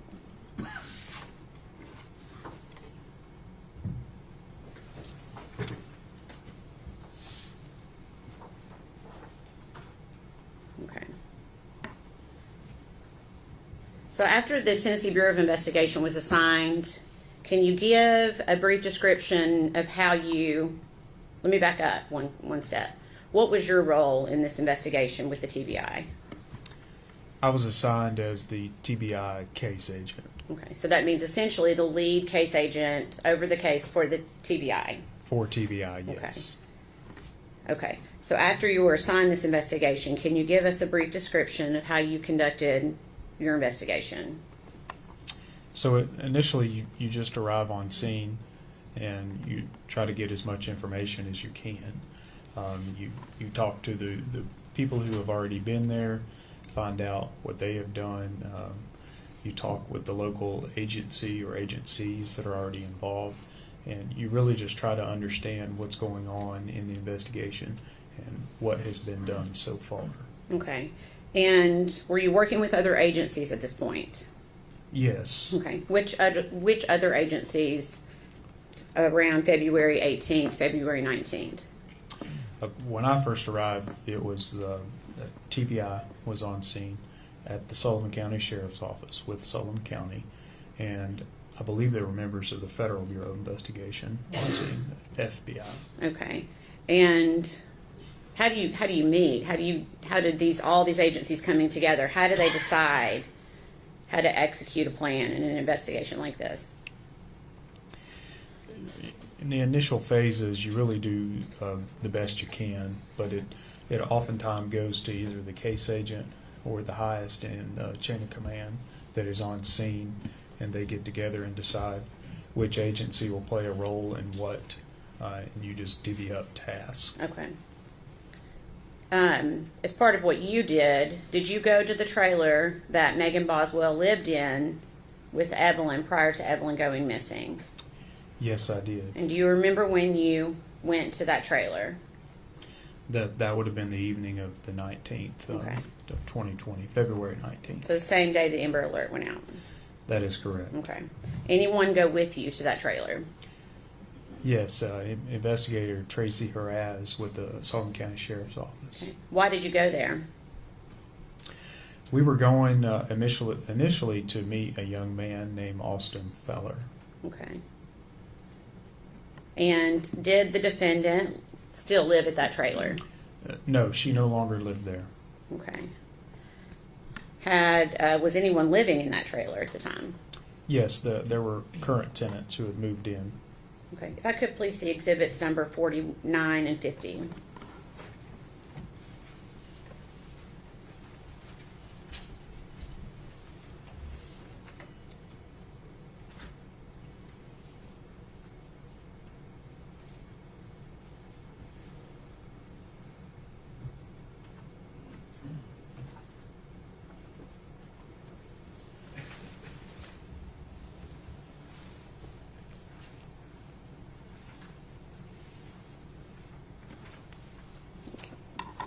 I'm going to show you two documents that have already been introduced into evidence. Is this the trailer that you were describing as being the defendant's trailer? Yes, Okay. Just another view. Is that an accurate view of that trailer? it is. Okay. And do you know the street address for that trailer? I believe it's at 976 Sugar Hollow Road. Okay. Is that located in Sullivan County, Tennessee? It is. Okay. Were you able to determine who actually owned the trailer? Yes, I believe it belonged to the defendant's family, either her dad or her brother, some type of association owned it. Okay. Were you able to determine if the defendant had left any property behind when she moved out? Yes, we learned that there was still some property Okay. at the site. And were you given consent to search that site and or anything attached to that property? Yes, we were given consent to search a small outbuilding that was right there next to that trailer. Okay. And did you also conduct a search outside the trailer? I did, yes. What were you looking for? Any signs of disturbed dirt, anything that would lead us to believe that the victim may still be there, or anything that would lead us to her current whereabouts. Okay. Did you find Evelyn? No, we did not. Did you find anything else that was significant to the investigation regarding anything associated with Evelyn? Well, we did inside of the shed that was next to the trailer. Okay. So, what did you find in the shed? A stroller that had been left behind. Okay. I'm going to show you 2 photographs.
Do you still have the photographs? All right, objection's overruled. Yes, you. I do. You still have the photographs? Okay. I do. Okay. Do you recognize those photographs? Yes. What is it? These are 2 photographs of the stroller we found that evening. Okay. And were you able to determine whose property that was? Yes, this belonged to the defendant. Okay. So when you say belonged to the defendant, you found it where again? In the shed that's essentially not attached, but very close to the trailer where the defendant was living. Okay. So it did not buy, you said there were new tenants in that trailer. That is correct. Okay. Did they indicate that was their stroller? No, they.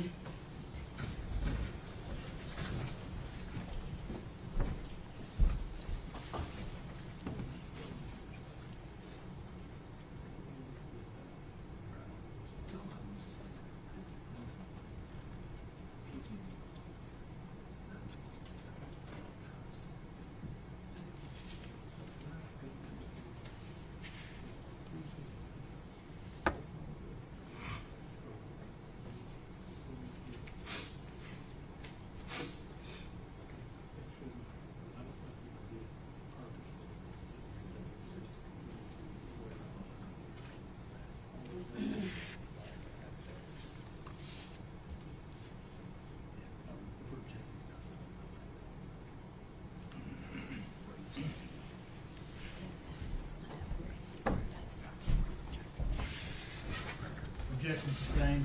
Okay.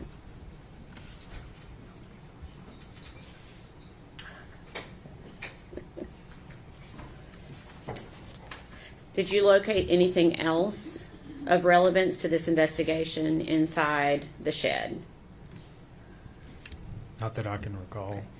At this time, we're gonna, well, let me ask this. The photographs, are they fair and accurate representation of how the stroller appeared on that date? Yes. Okay. We'd ask those be made, if possible, collective exhibit number 186. The collective 186 over defendant's objection.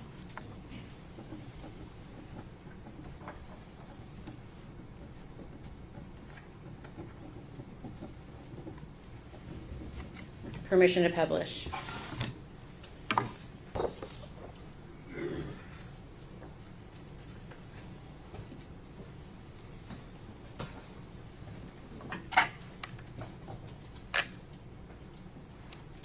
And is this the stroller that was inside the shed that day? Yes, it is. Okay. And is this just a side view of that same stroller? Correct. Okay.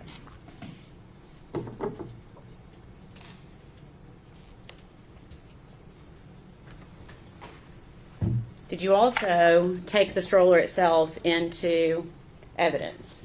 Yes, we did. Okay. If, Your Honor, may he step down for a second? Yes. As long as he picked up on the Okay. If you could step down to where the microphone is. And I'm going to ask if you can identify this piece, if you can recognize what that is. Yes, I recognize that. Okay, and what is it? It's the stroller we found at the defendant's former trailer. Okay. We'd ask that be made exhibit number 187. be full exhibit 187 over objection to defendant.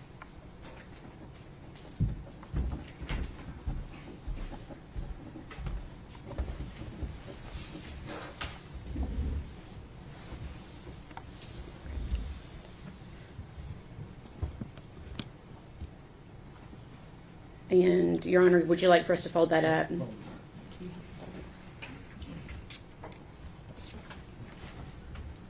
They're not always the easiest. Ooh, good job.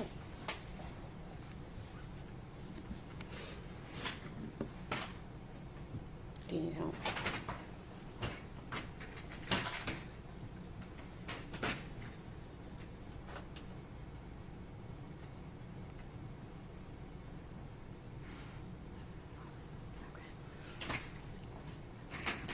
Just roll it up. See if we can roll it under the table. And that'll work. There you go. Thank you. Okay. So I'm assuming, was law enforcement working long hours during these first few days? Absolutely. Okay. Did you attempt to interview the defendant about Evelyn? Yes, later that night. Okay. And what would the date have been for that? When we attempted the interview, it was on February 19th of 2020. Okay. And about what time did that interview start? Shortly before midnight and continued on into the early morning hours of February the 20th Okay. Where did it take place? at the sheriff's office here in Blountville. Okay. Was this interview audio or video recorded? I believe that interview was audio only recorded. Okay. And is that office that you interviewed located in Sullivan County, Tennessee? Yes, it is. Okay. Prior to talking with the defendant, did you Mirandize her? I did. Did she agree to speak with you? She did. During this interview, did she tell you the last time that she saw Evelyn? Yes, she did. Okay. When did she say she last saw Evelyn? The day after Christmas, on the 26th of December, 2019. Okay. Where did she say she saw Evelyn?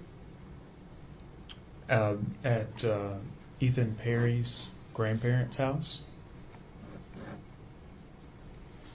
Who did she say Ethan was in relation to Evelyn? She had told us, or the defendant being she, had told us that Ethan Perry was Evelyn's father. Did you talk with her about where Ethan was living? I did, yes. Okay, what did you tell her? Told her that we had learned that Ethan was full-time in the military and was currently living on a base in Louisiana, I believe, and was living in a barracks on a base. Okay. Had law enforcement already talked to Ethan at this point? Yes, they had Okay. the Army's branch of CID. Okay. And did you tell the defendant that? I did. What did you tell her about Ethan and Evelyn?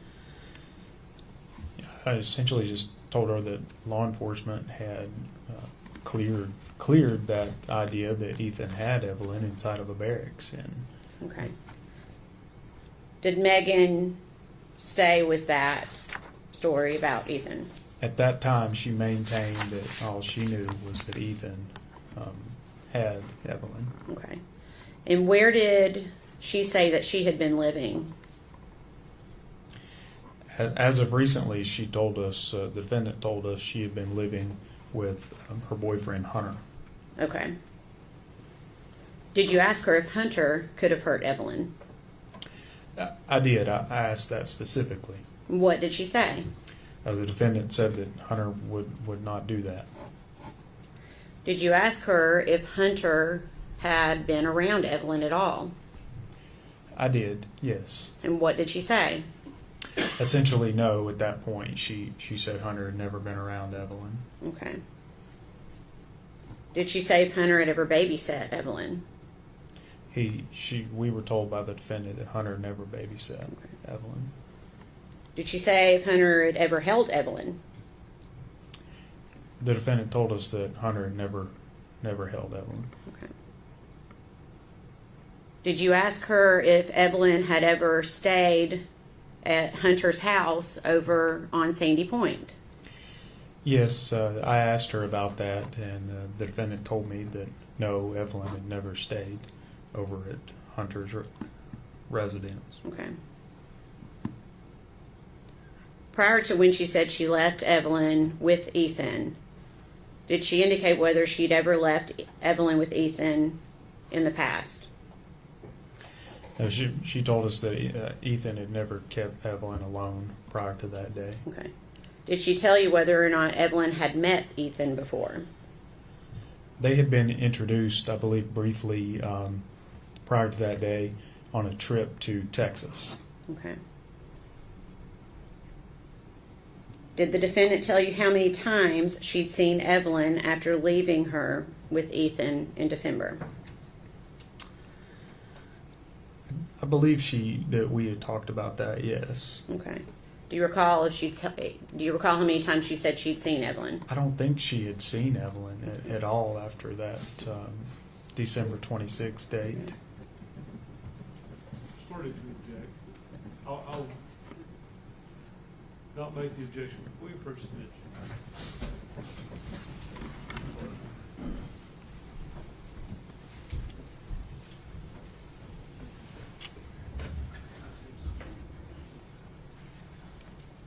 Ladies and gentlemen, I'll have you go with the officer.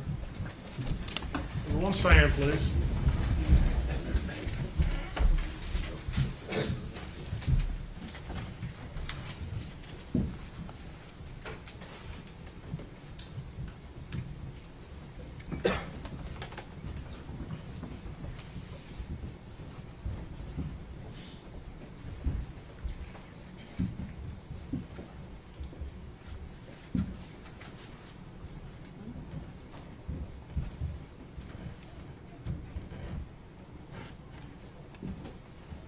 You may be seated. Thank you.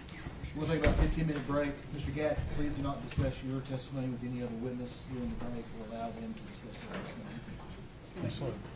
Court stands in recess.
stand, please.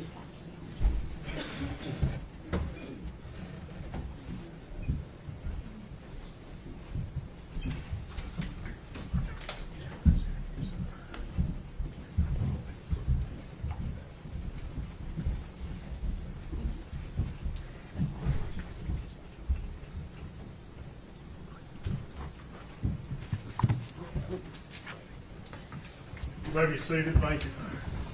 General, you may continue your direct. Thank you, Your Honor.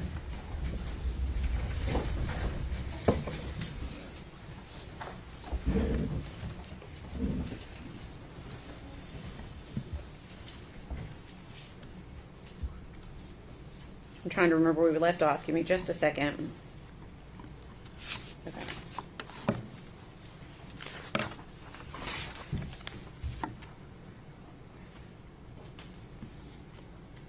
I think we had left off on me asking you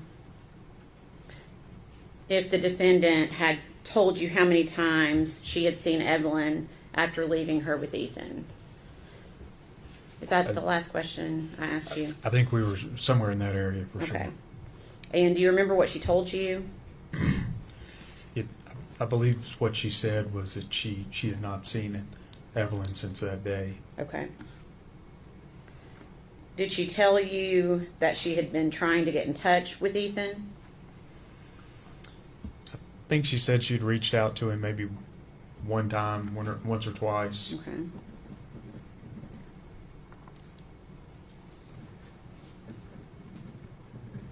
Did she ever tell you that she was getting worried about Evelyn and her safety? No, I think she said she just hadn't really given it a lot of thought. Okay. Did you ask why she hadn't contacted law enforcement? We did. What'd she say? I think she just said she didn't really have a good.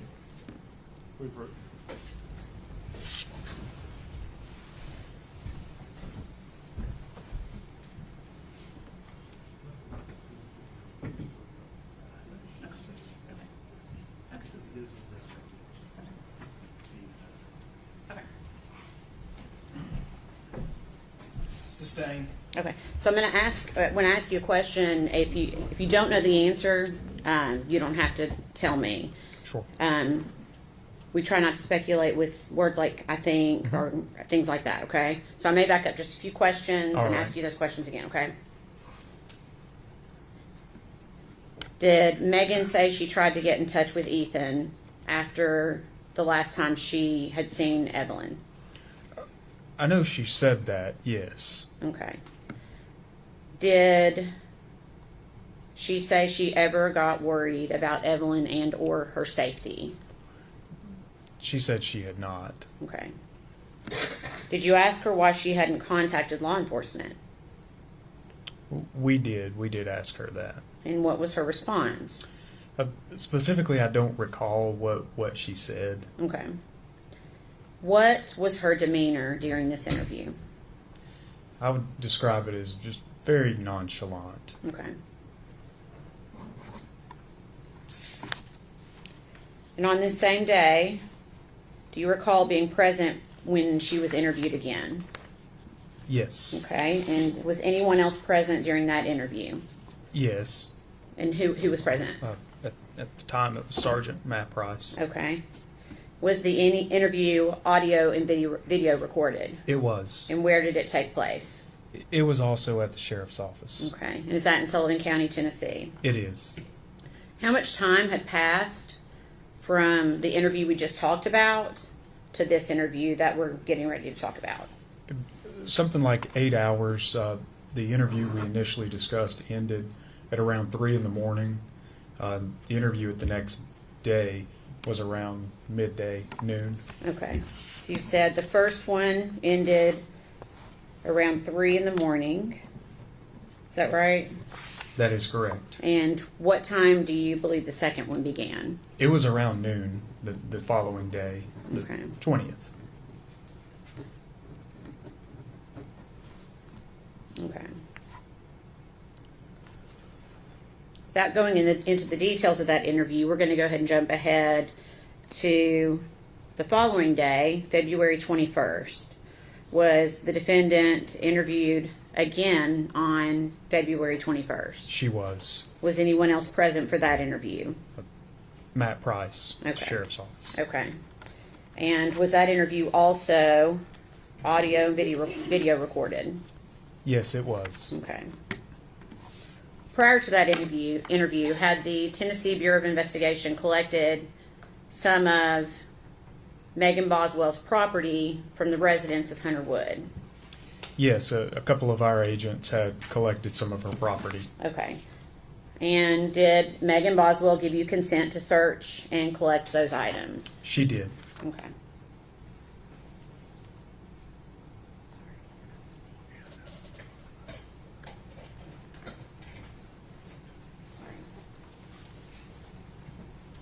Okay, just a second.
Okay. Yeah.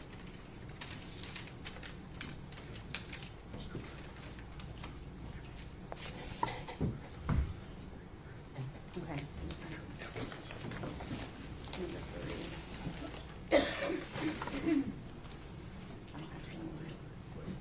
Okay. I'm going to pass you some items from evidence. Would you prefer, I'll just send that. Scissors up there. There's a pair of scissors. Or do you want? That's fine. Thank you. Okay, if you could, just, there should be some gloves up there. Do you see gloves up on the table? I do. I'm putting them on now. Okay.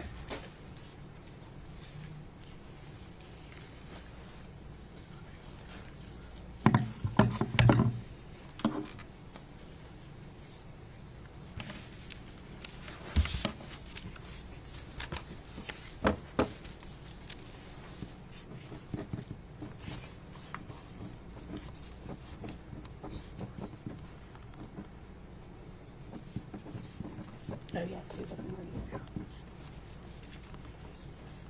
Tell me the numbers again.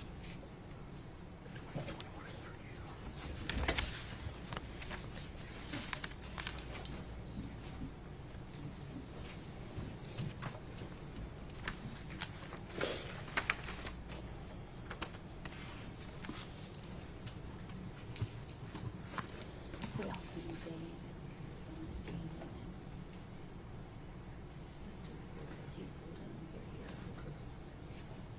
Okay, you have that one opened?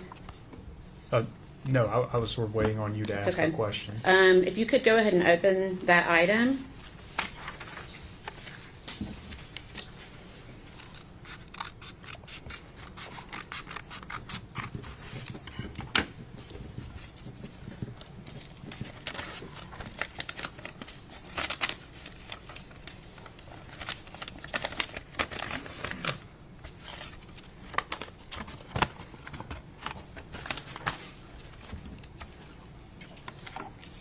Okay, can you tell me what that is? This is a small Polaroid type picture that the defendant described was taken at I believe it was, that one was the Blowing Rock trip in North Carolina. Okay. And to your knowledge, is there a date at all on that? There may not be, I don't know. This photograph does not have a date on it. Okay. And where did you obtain that photo? Was that from, where was that photograph obtained from? It was from a box of belongings belonged to the defendant. Okay. We'd ask that be made exhibit number 188. 188. You want it back in the envelope?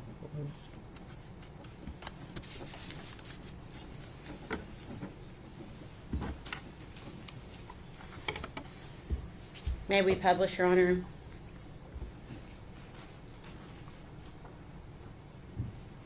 Mr. Scott, you've said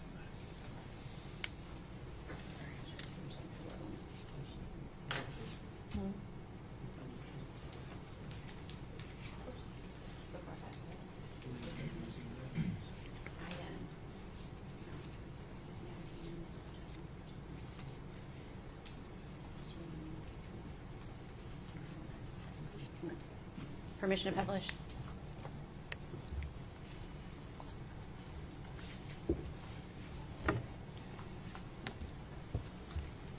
Okay. And how did you know what this was a photograph of? At the time during the interview, myself and Sergeant Price were sitting there with the defendant, pulling these items out, asking her to describe these items to us. Okay. And she described that as being from Blowing Rock. That's correct.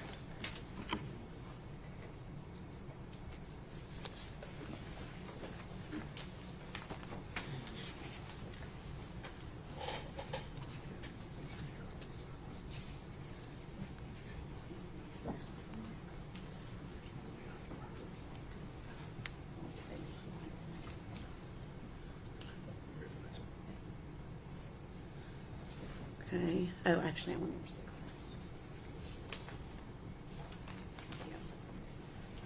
first. Can I get that X-Acto knife?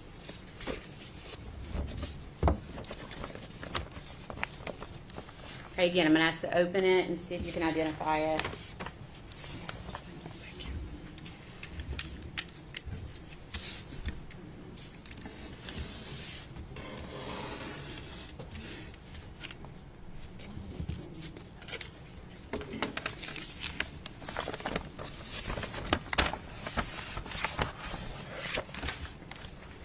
All right.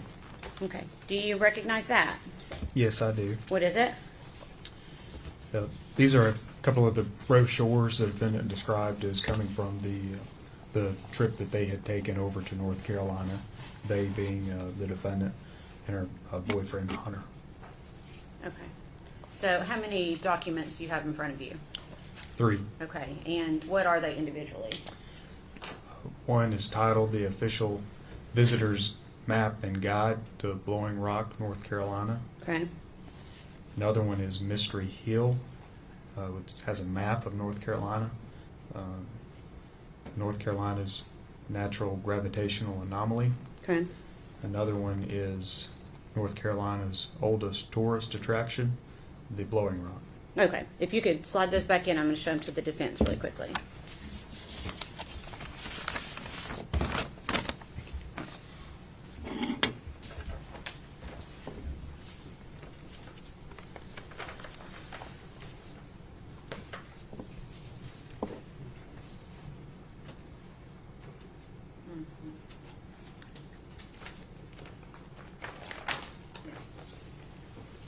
Your Honor, we'd offer this as exhibit number 189, please. Any objection? No, sir. We've collected exhibit 189.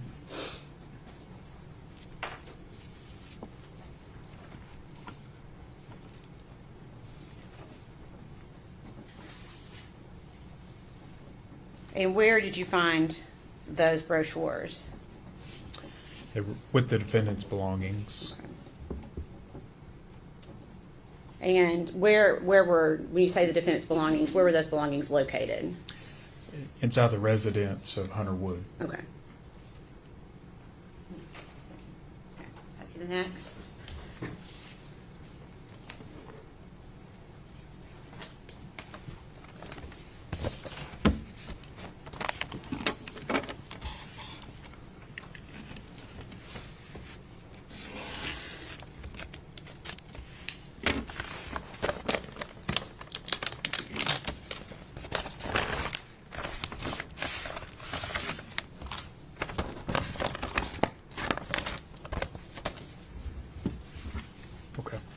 Okay. Do you recognize that? Yes, I do. Okay. What is it? These are photographs of the defendant and Hunter Wood. Okay. And is that also something that you collected from her belongings? Yes. Okay. Does it appear, well, if I could just pass those back first and let Mr. Scott take a look at those.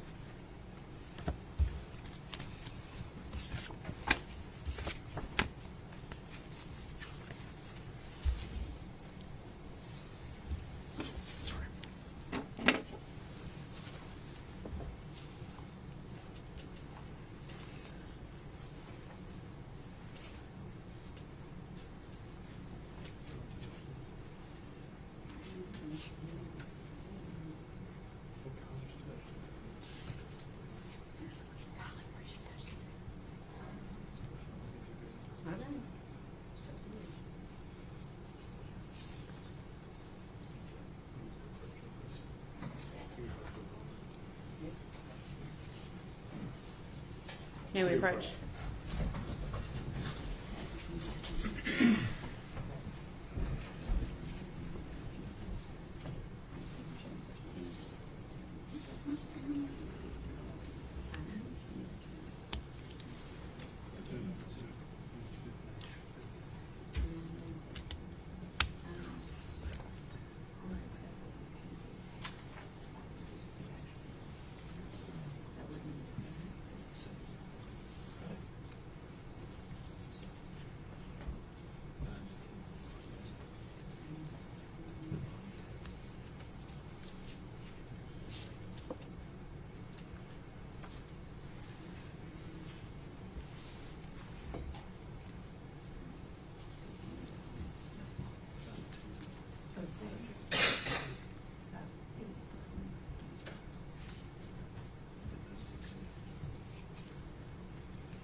All right, sustained in heart, overruled in heart. And we'd ask these be made Collective 190. 190.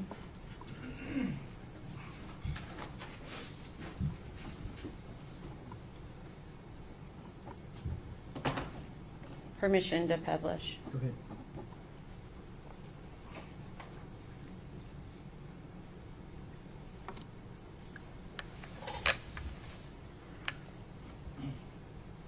Is that a fair and accurate representation of one of the photos that you took from the defendant's property?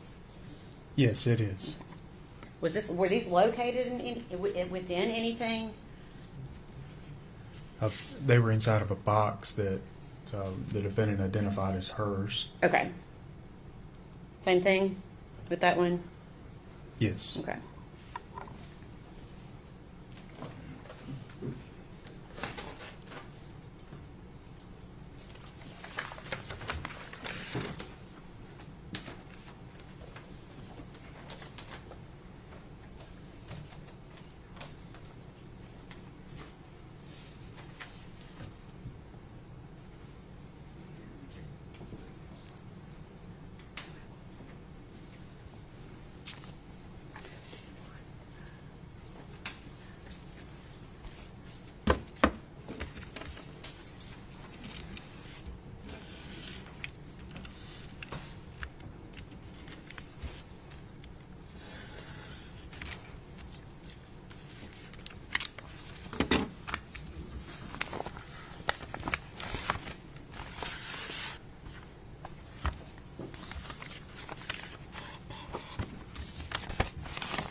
Do you recognize that?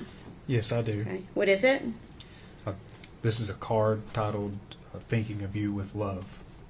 Okay. And does it have any names on it? Yes, the names on it are Maggie and Hunter. Okay. And can you tell the jury where that was collected? It was with the defendant's belongings. Okay. If you could pass that back, please.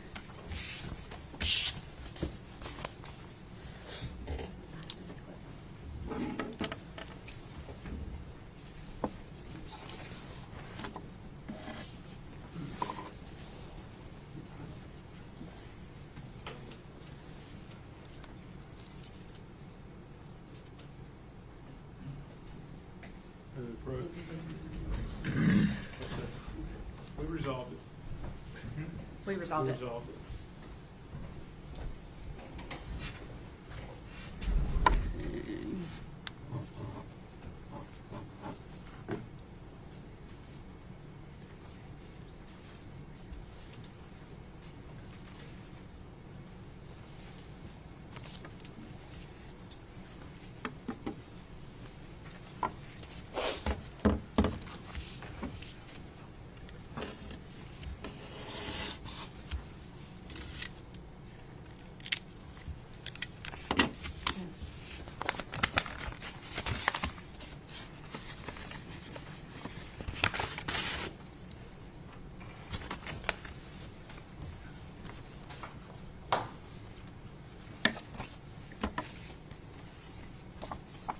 You recognize that? Yes, I do. What is it? These are photographs of the victim, Evelyn, 2 photographs of Evelyn, 1 photograph of Evelyn with the defendant, Okay, and where were those found? with the defendant's belongings. Okay, if you could pass those back, slide them back in the envelope and pass them back.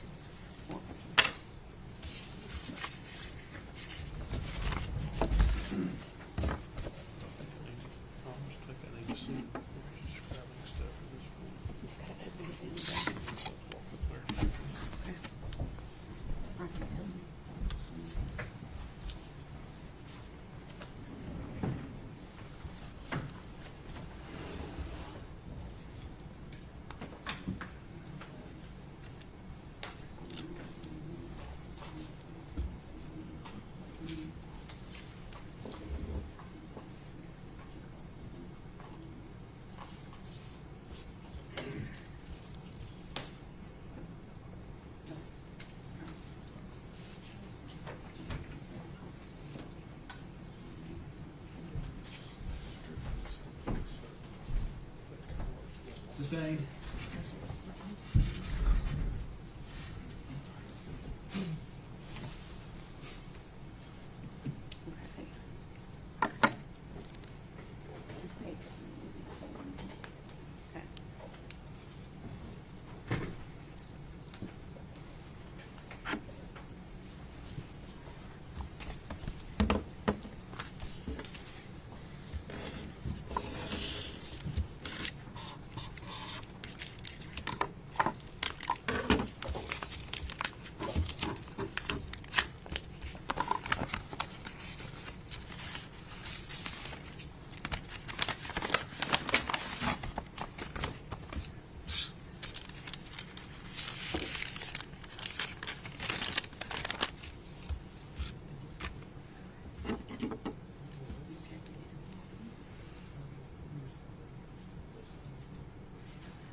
You recognize that?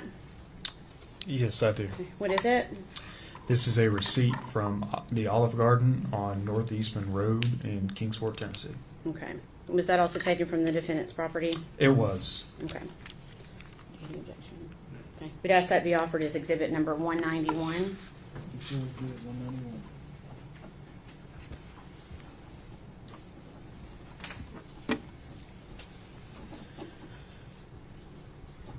If I could have it passed back to the witness briefly.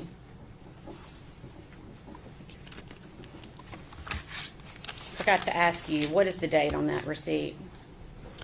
It's January the 11th, 2020. Okay, thank you.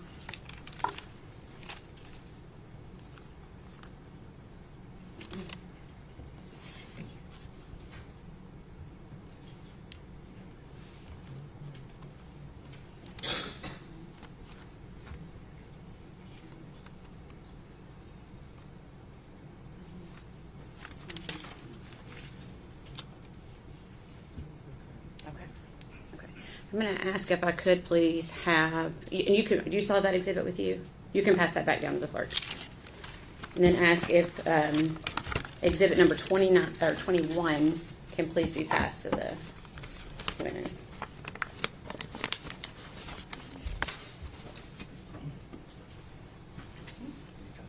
Nope, sorry, not 21. I'm wrong. Hold on.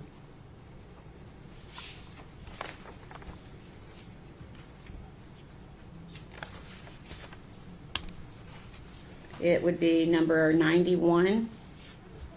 Sorry. I'm going to ask if you could take a look at that.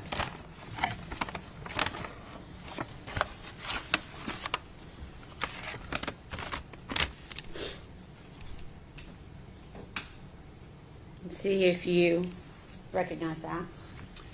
Yes, I recognize this. What is it? This is a shirt that belonged to the victim, Evelyn Boswell. Okay, where was that found? It was inside what the defendant referenced as a baby box. Okay. And where was that baby box located? It was with the defendant's belongings. At where? Hunter's residence. Hunter's residence, okay. Your Honor, we had previously marked that exhibit as number 91 for ID only. We'd ask that be made a full exhibit at this time. No check. Which one is it?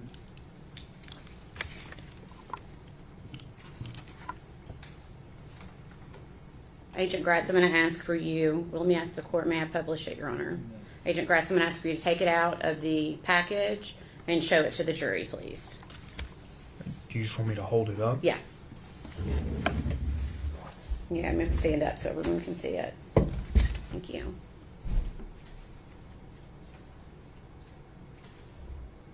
Okay, thanks. No.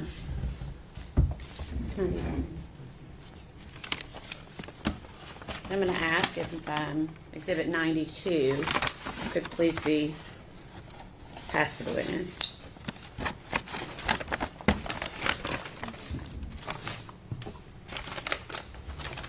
Same thing, I'm going to ask if you could open that exhibit and see if you can identify it.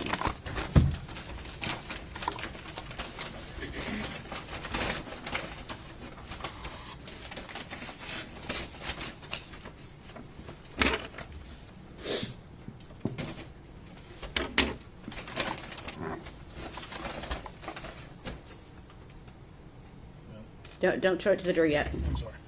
It's okay. Yes. Okay. What is it?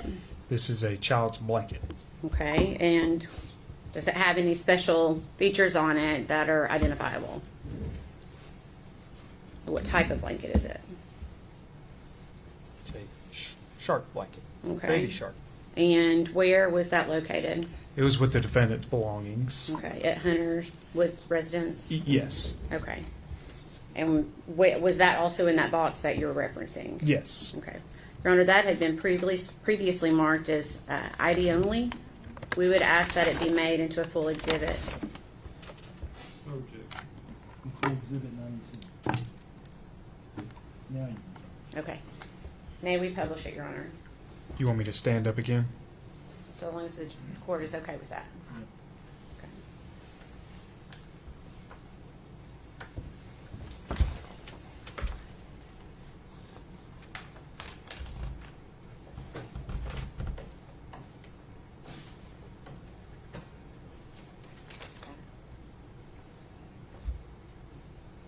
Okay, thank you.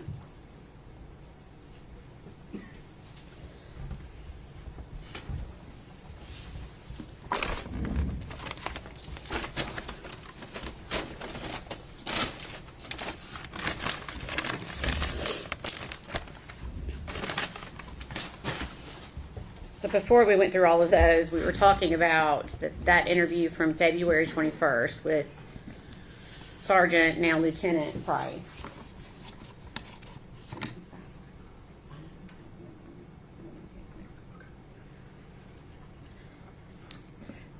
Was that interview audio and video recorded? Yes, it was. Where did it take place? At the sheriff's office. And is that in Sullivan County, Tennessee? Yes, it is. during this interview, you discussed a second ago the term memory box. At some point, did you have an interview with the defendant regarding this memory box? Yes, I did. Okay. Can you tell the jury a little bit about, just briefly, what you did with the defendant? During that interview, we had what the defendant referred to as the memory box, and we pulled items out of it sort of one by one and had the defendant identify what each item was and the significance of each item, Okay. if any. And what was your purpose in doing that? You know, at that point, we were just following whatever leads were coming in. We had received that property, and we were trying to identify what it was, determine how it was relevant, and also establish a timeline for the last known whereabouts of Evelyn Boswell. And did the defendant freely and voluntarily go through that box with you? Yes. Okay. Give me just 1 second.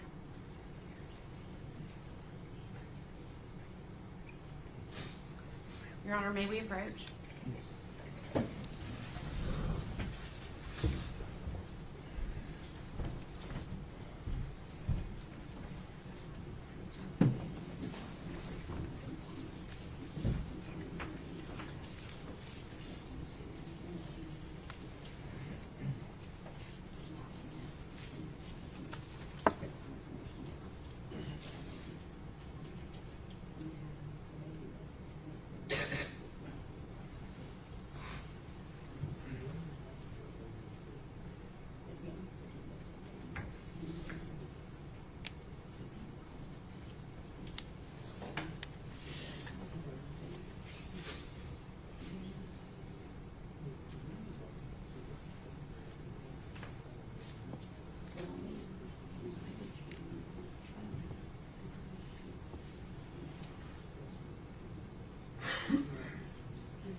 Ladies and gentlemen, if we go with the officer. One stand, please.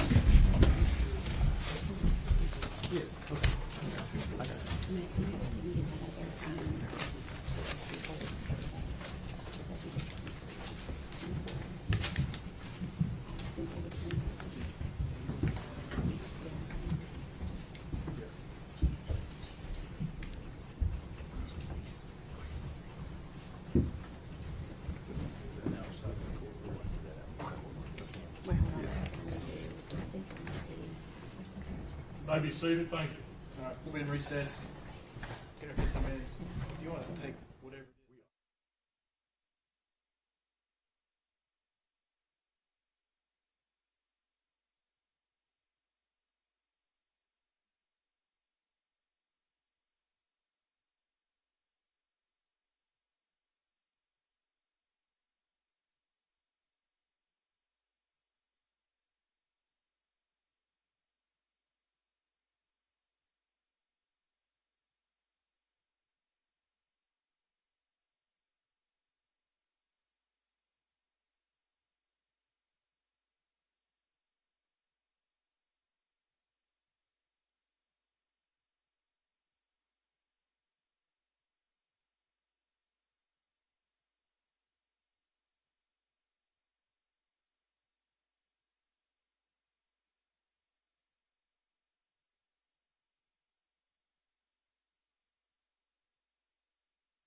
Your Honor, if I could quickly have exhibit number 189 passed back to the witness for just a second. It should be on the far right on that table. Thank you. Yeah. Okay. I'm going to ask for you to open that back up. Should be brochures from Blowing Rock.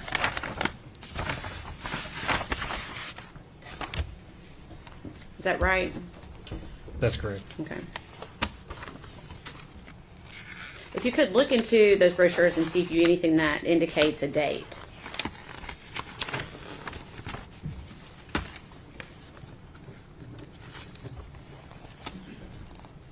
There's a receipt here. Okay. The date indicated is January the 19th, 2020. Okay. Thank you. Okay.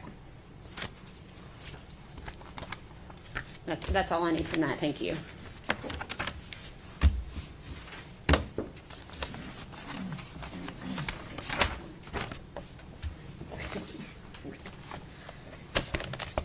I'm going to ask if you can open that up and see if you can identify it. Yes, this is like a memory book that says "Hello, Baby" on the front, and it appears to have an ultrasound.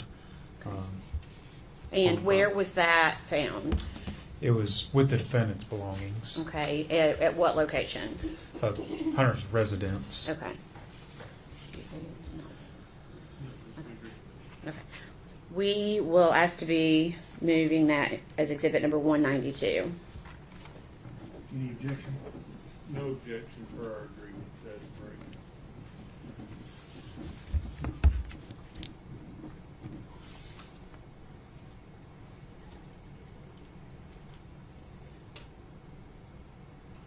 Full exhibit 192.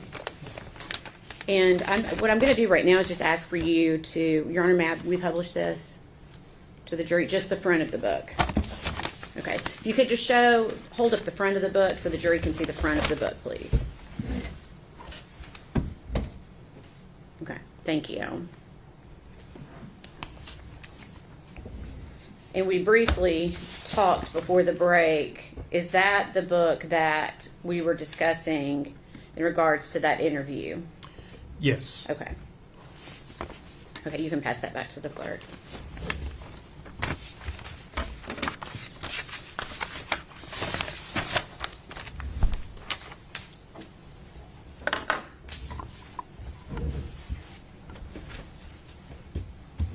At some point, did the defendant tell you someone other than Ethan allegedly had Evelyn? She did, yes. And who did she allege had Evelyn? After a period of time, the defendant told us that her mother, in fact, had Evelyn Boswell. Okay, is Her that... mo- I'm sorry, go ahead. And her mother's name is Angela Boswell, Okay. also referred to as Angel from Okay. time to time. And were you able to locate Angela Boswell? Yes, she was located And where was she located? in Wilkes County, North Carolina. Okay. Was she with anyone? She was with a man named William McLeod. Okay. Did Angela have Evelyn? No, she did not. Okay. At this point in the investigation, had anything led you to believe that Angela had Evelyn at any point? No. Okay. Did you yourself end up going to North Carolina? Yes, I did. And why? To interview Angela Boswell and William McLeod. Okay. Moving forward a few days, do you remember meeting with Megan Boswell again on February 23rd, 2020? Yes, I do. Okay. Who was present for that interview? Now Lieutenant Matt Price Okay. Where did that interview take place? at the sheriff's office. Okay. Is that located in Sullivan County, Tennessee? Yes, it is. What was the purpose of that interview? At that point, we were still speaking with the defendant, trying to get as much information as we could regarding the investigation. Okay. Had you started developing a timeline at any point? Yes, that's one thing that we worked on throughout this investigation that is important when you're looking for a missing person to determine their last known whereabouts. Okay. And were you continually working in and out of the sheriff's department during this time? Yes. Did you have a scheduled interview with the defendant on February 25th of 2020? No, we did not. Okay. Did you see the defendant that day? Yes, she showed up at the sheriff's office. Okay. And is that located in Sullivan County? It is, yes. Okay. Did the defendant tell you why she showed up that day? Initially, or throughout talking with her, she gave a couple of different reasons. Okay. What did she say? She was concerned about having her body spray returned to her. She was talking about forming a search party to go to an area she kept referring to as Mendota. And she was asking about whether she would be, or whether there would be any issues with tampering with evidence. Okay. Did she specify why she was concerned about tampering with evidence? The defendant told us that someone had told her that she might get arrested for tampering with evidence. Okay. Had law enforcement heard about Mendota? Yes, the Mendota had been brought up a few times as a possible place to search. Okay. Did the defendant at this time show you any concern for Evelyn? She did not.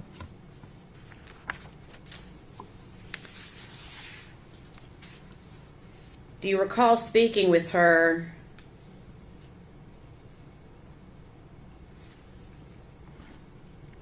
in a different manner to try to get her to give you more information about where Evelyn might be? I'm sorry, could you clarify that for me? Did you give her any possible scenarios? Yes, during the interview, or that particular February 25th interview, we discussed with her, were there any other possibilities about the whereabouts of Evelyn? For example, was she aware that something happened and wasn't telling law enforcement? Okay, what do you mean something happened? Can you describe further what you mean by that? I was specifically asking her about whether Evelyn had any breathing issues, for example, whether she had stopped breathing at some point, and the defendant just didn't know what to do and hadn't yet reported that to law enforcement. Okay. What made you decide to suggest this to her? There were several reasons. Throughout the investigation, we were consulting with our forensic scientist in the lab, as well as the doctors at the William Jenkins Forensic Center about possibilities in child deaths. And some of the issues that had come up were positional asphyxiation. Okay. You used the word positional asphyxiation. Is that a word you used with the defendant? In the interview, I don't think I said those specific words. Okay. Do you know what words or do you recall what specific words you used? Specifically, I think I just was asking about whether the victim had stopped breathing. Okay.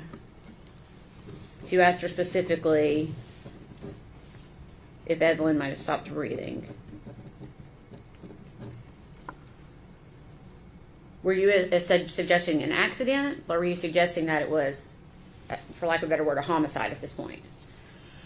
You know, we were open to all types of theories at that point, but we did want to know whether an accident had occurred sometime in the past and she had done something and just not told us about it at that point. When you discussed these things with her, did she continue to maintain nothing like that had happened? She did. She denied that there was ever any breathing issues. Okay. Did she maintain she told you everything? Multiple times the defendant had told us that she had told us everything that she knew. Okay. And do you recall that interview ending? Yes, I do. Okay. And do you recall where that interview took place within the building? It took place in several parts of the building. At one point, we were upstairs in the sheriff's office, And another point, we had walked the defendant downstairs to essentially escort her out of the building. Okay, so you walked her down yourself? I believe now Lieutenant Price was with me. Okay. When you got to the door, did you see anything outside? Yes, at that time, the news media was just right outside the front door. Okay. What did you do when you saw them?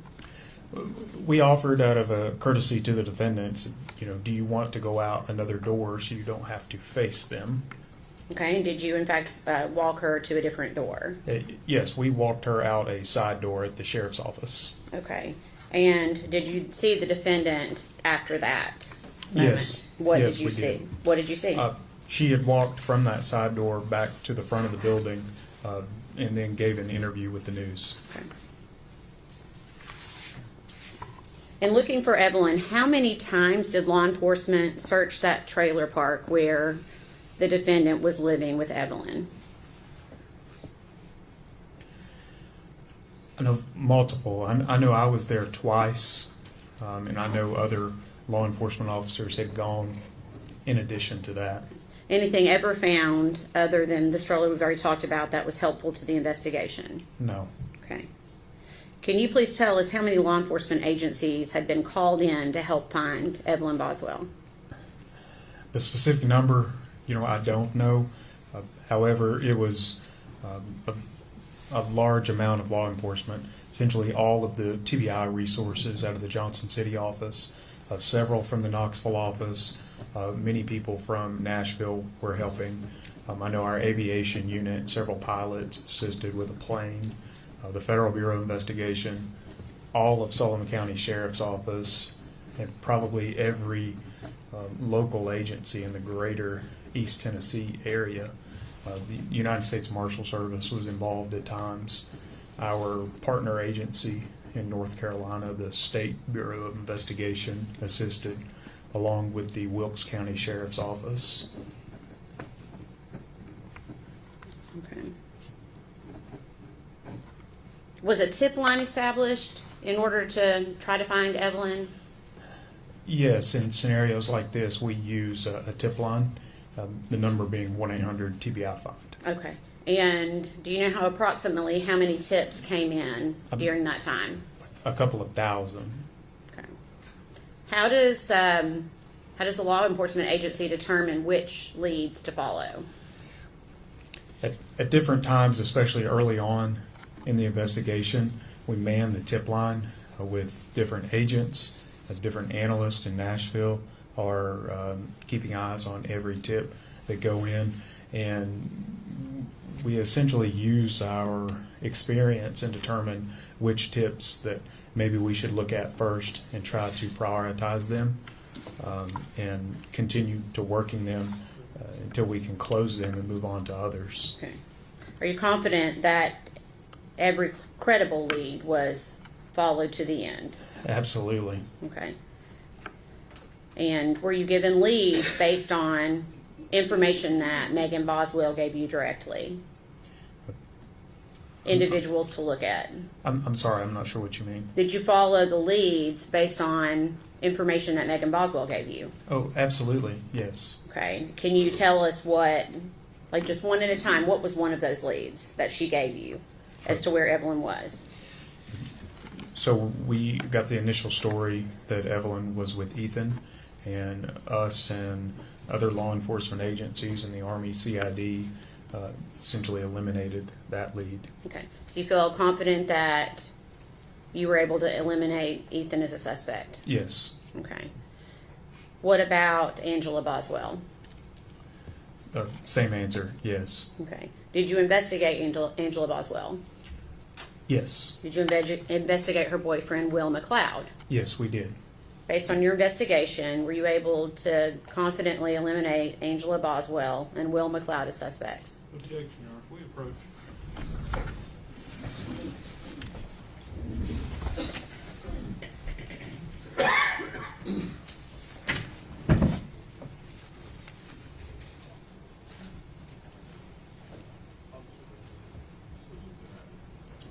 Sustained. Objection sustained as to board. Okay, I'm going to rephrase the question, okay?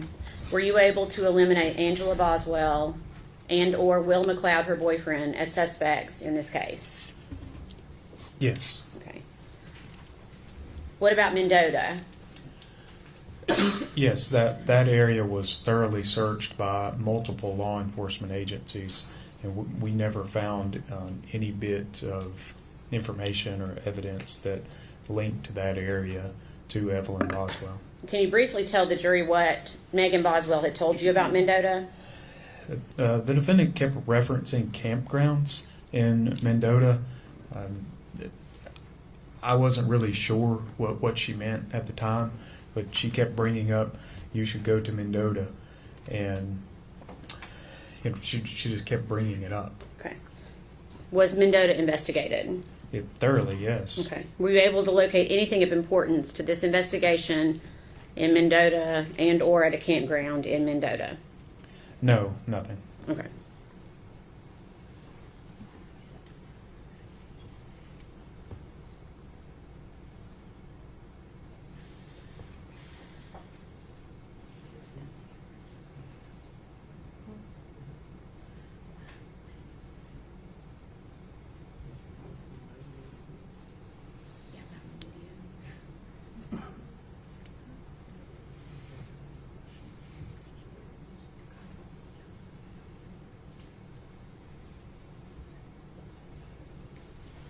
Pass your document.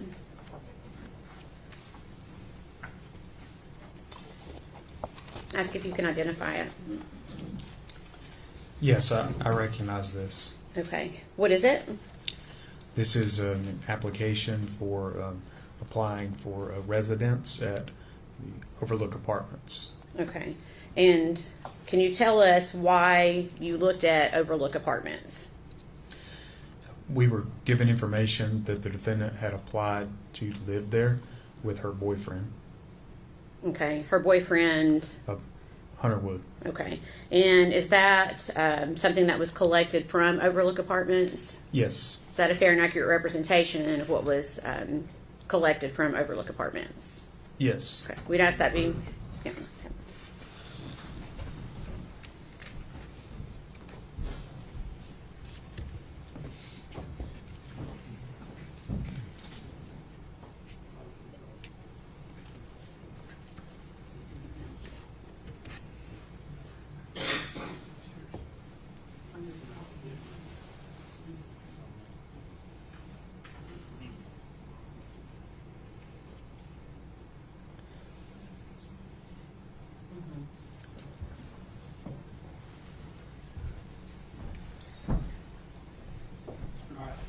Go ahead, Joe. Okay.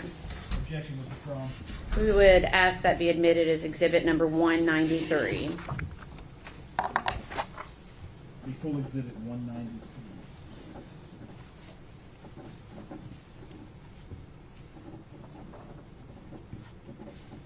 And permission to publish.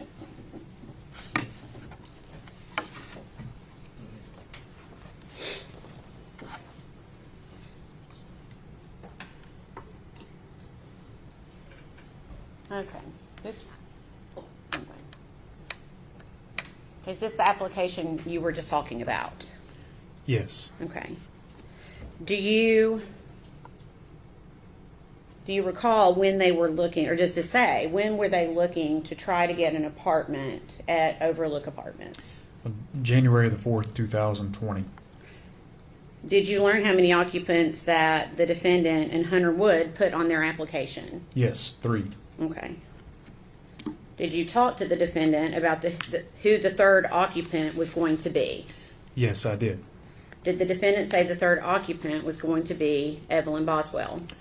No. Okay, go ahead, sorry. The defendant told us that at that time she was pregnant, and the third occupant was for the unborn baby. Okay. So then, did you go one step further and ask her why Evelyn was not listed on that application? Yes, yes, I did. Okay, what did she say? She told us it was not Evelyn because Hunter either would not or did not want Evelyn to live with him. Okay. Was she able to explain where Evelyn was going to be living then, if not with her and Hunter? No.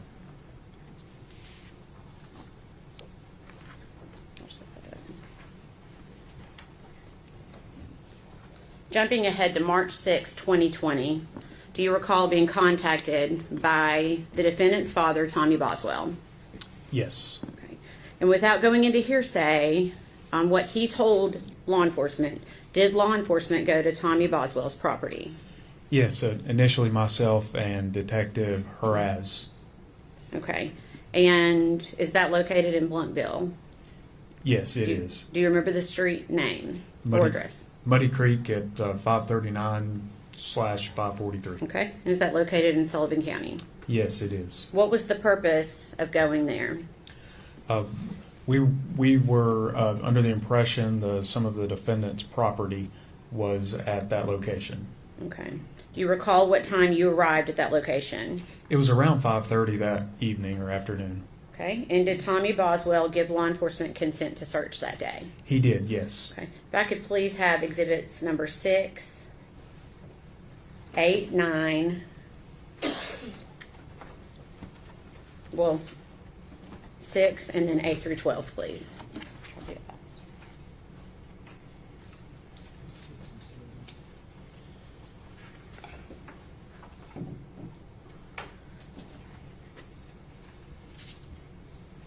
fast. Pass to the witness, please. Thank you. Sorry.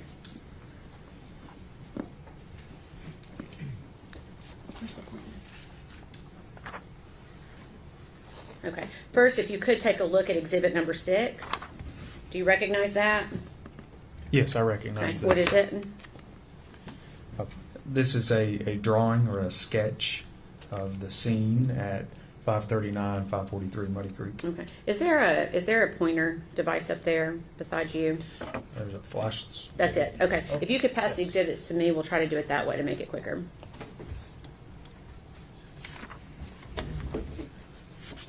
It's not a flashlight. Sorry. Yeah, I thought it was a flashlight. Okay. We'll try to make it quicker this way. These have already all come into evidence, so we'll just discuss each one. Is this a diagram of the property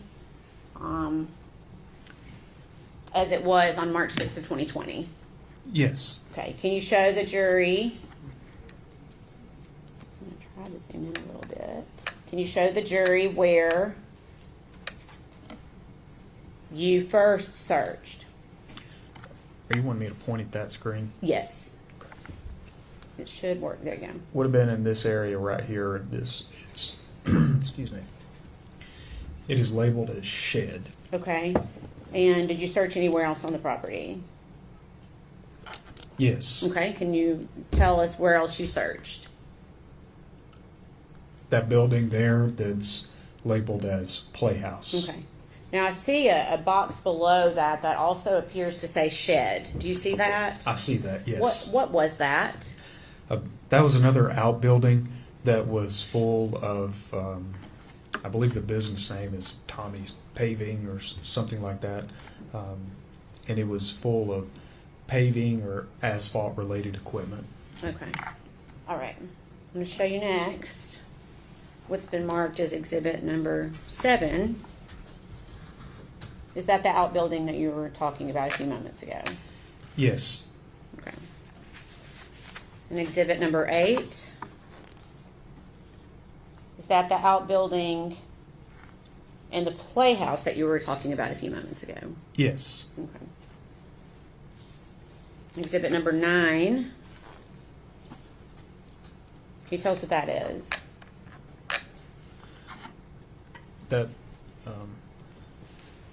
That is a photograph of the outbuilding or shed where it shows either the defendant's or some of Evelyn's belongings. It's essentially the shed with the door open. Correct. Okay. Number 10. Is this what you're calling? Did you call it a playhouse? That is correct. Okay.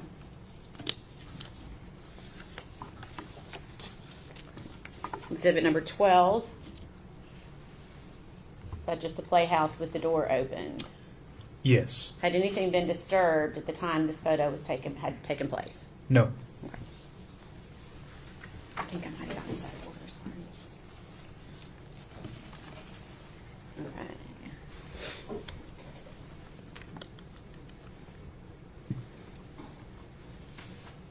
Okay. Were you present for the search of that shed/outbuilding? Yes. Okay. Were you also present for the search of the playhouse on the property? Yes. And were you aware of whose playhouse that was? Yes. It was the playhouse of the defendant. Okay. If I could please have shown exhibits number 13, 14, 16, and 17. Or just if I could have this passed to me, please. 13, 14, 16, 17.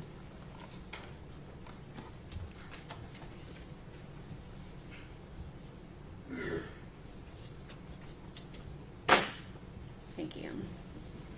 These have already been admitted into evidence. First, exhibit number 13. If it unpack.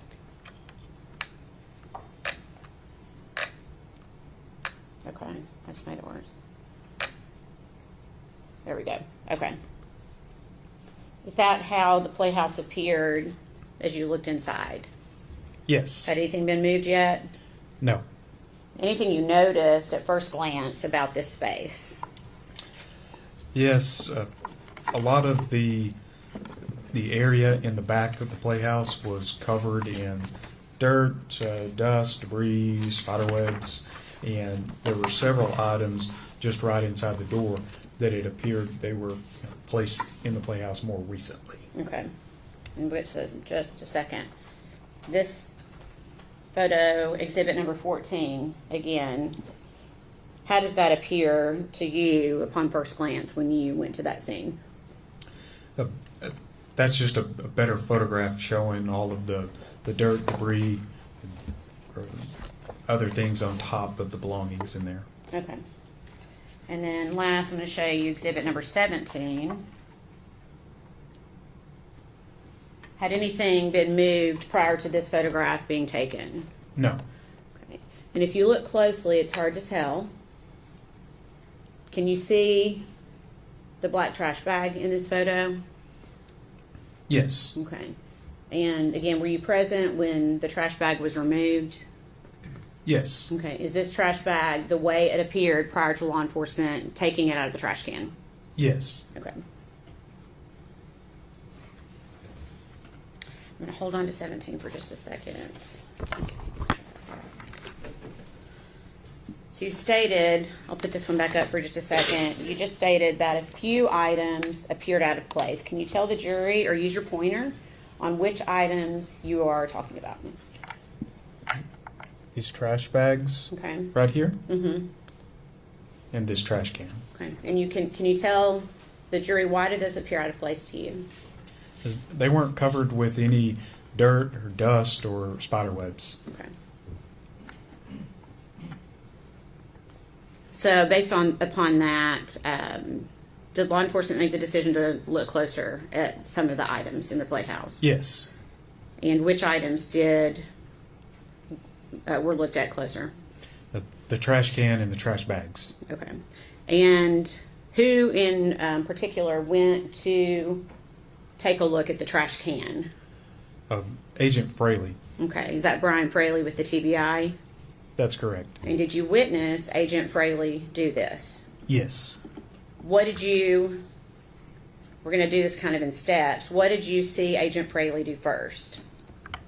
Just reach in for the trash can. Okay. And does he pull anything out of the trash can at some point? Yes. What does he pull out? Initially, the bags that were on top. Okay.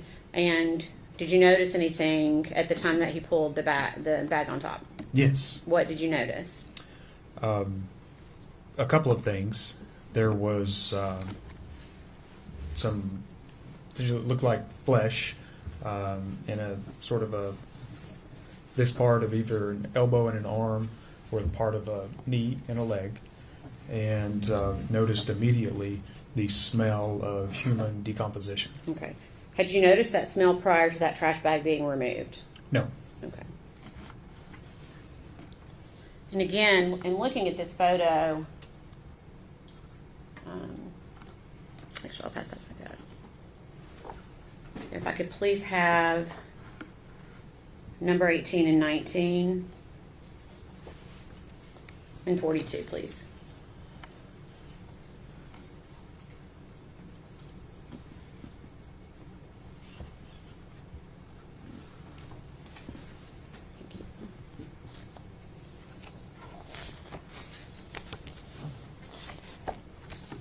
Okay, this has been previously admitted.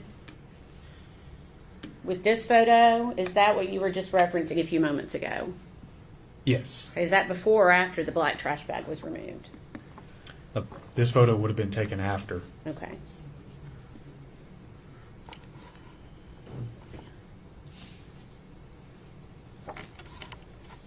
So now, did you think that was a baby's leg? Initially, when I first saw it, I really thought that it might have been a baby doll. It looked like an antique, kind of a flesh color, and it was. It's hard to describe the look of the skin, but it almost did not look real. It had like a shine to it, and as you can tell, it's at least getting dark at this point. We're in the evening, in the wintertime, and we're shining flashlights on it. So I specifically remember that it had like just kind of a shine to it. And initially I thought, is that a baby doll? Okay. And you said it was dark when you were doing this? Yes. Okay. Did you determine that it was not a baby doll? It was immediately apparent. Okay. And at that point, what did law enforcement decide to do? We sort of paused at that point and decided we needed to call some other people in. We made a decision on who was going to perform that search and how it was going to be performed. Okay. And who did you call in? Well, we called the forensic center. We would have been calling various supervisors for the relative agencies that were on site. Okay. And did you remove any items from the playhouse once those individuals arrived? Yes. Okay. And what did you remove? The trash can and the trash bags. Okay. Let's see. If I could see 42. Did I already ask for that one? I'm sorry.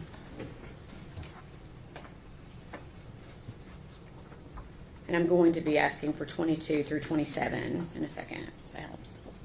Okay. So I'm going to show you what's been previously marked as exhibit number 42. Now, are these items still inside or are they outside the playhouse at this point? Can you tell, or do I need to? Could I? It might help if I. That helps a little bit. As far as it goes.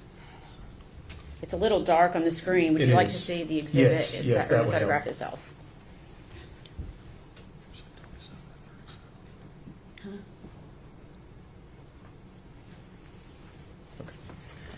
That's much better. 22 through 27.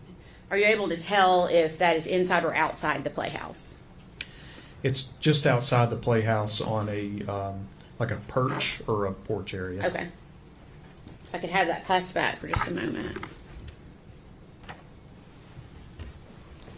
Okay. And at this point, is Evelyn's body still inside that trash can? Yes. Okay.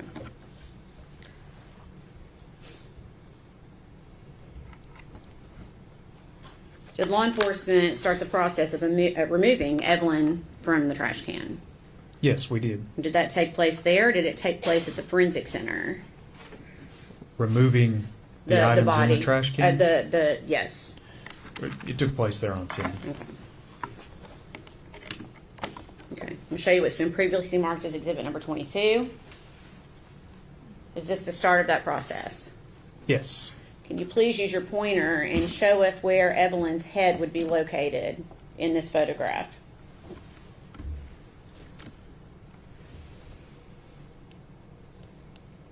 Let's see. I was pointing it the wrong way. It would be down in this Okay. area. Okay. So essentially, she was head down in the trash bag. Is that right? That's correct. Objection, we approach.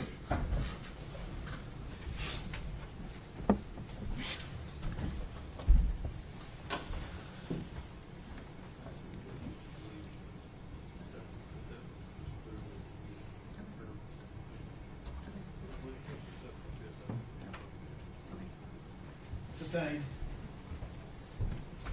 General, you can rephrase. Okay. Was Evelyn in this trash bag? Yes. Okay. Where was Evelyn's head? Are you wanting me to point or no?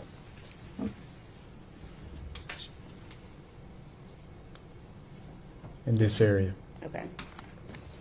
Can you tell me, well, that's all I need on that one. Okay.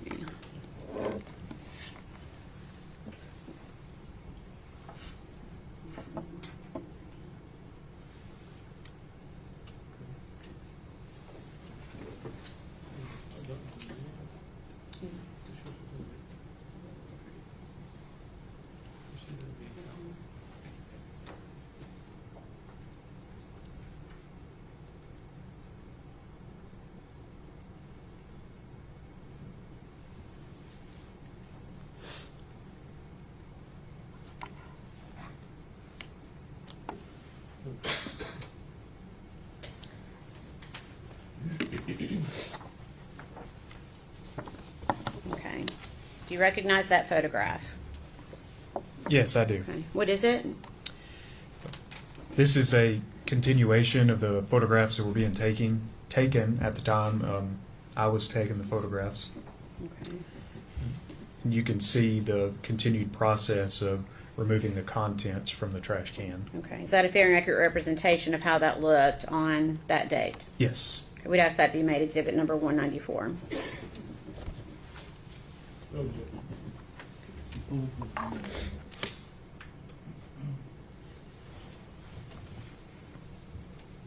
Permission to publish.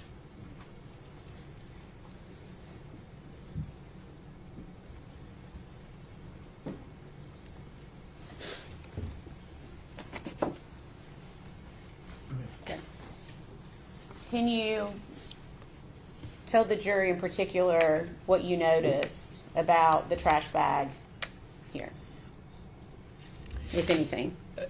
Yes, this is a really good representation to show how the bag was packed down in the can. As you can see, essentially the outline of the can, the bag has maintained the shape when being pulled out of the can. Okay.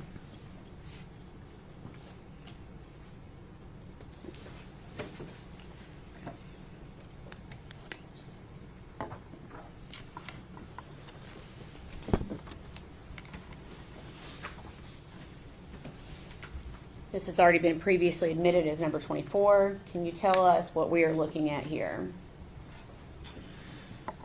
This is a continued photograph in the process of removing the items from the bag. Okay. Is Evelyn in that bag? Yes. Can you tell us where her head is located? Do you want me to use the pointer? Yes, please.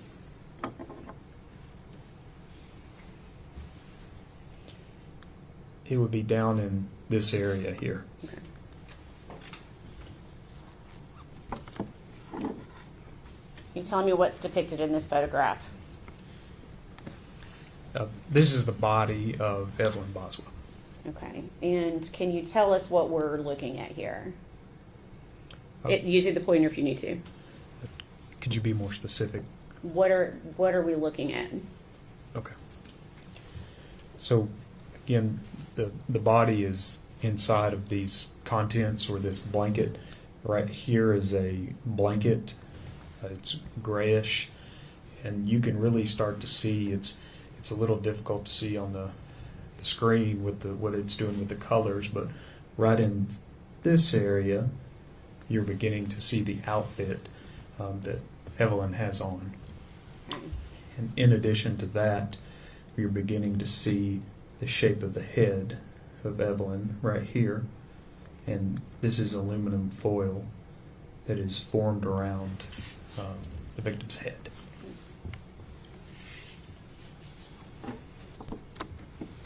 Previously marked exhibit number 26. Can you tell the jury what we are seeing here? This is a photograph of the trash bag after Evelyn's body was removed from the trash bag. Okay.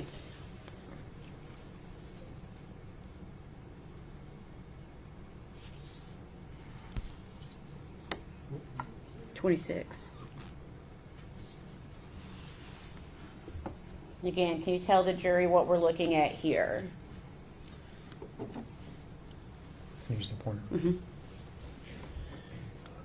This picture, you can see again, the victim is lying here, this being the shape of the head. This is the trash bag. She had just been removed. And at the bottom of the bag were trash contents. Okay. So what, was anything else in that bag that had been removed? But I'm not sure what you mean. You've got a bag there full of food debris. Had Yeah. anything else, was anything else located in that bag other than that food debris? Along with things that were already removed, What else had been removed? the blanket with the body and the aluminum foil. Okay. So Evelyn's body was in that bag. Yes. Okay.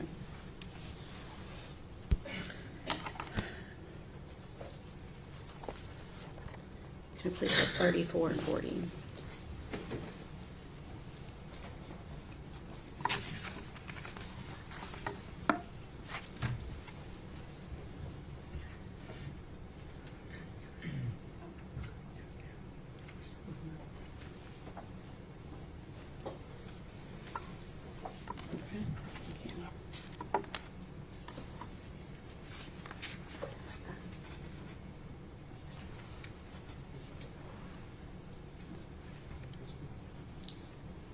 Okay.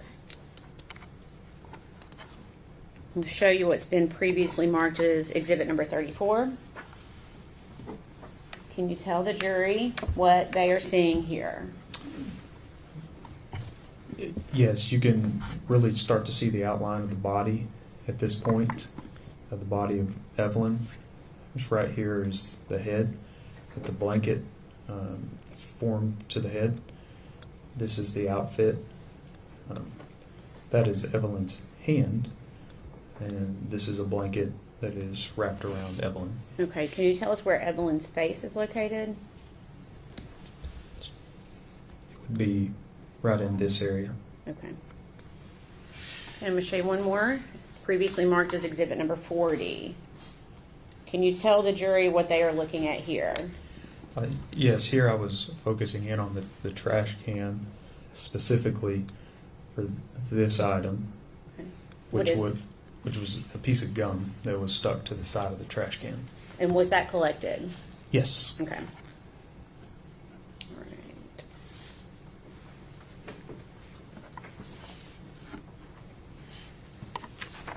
Okay. After Evelyn's body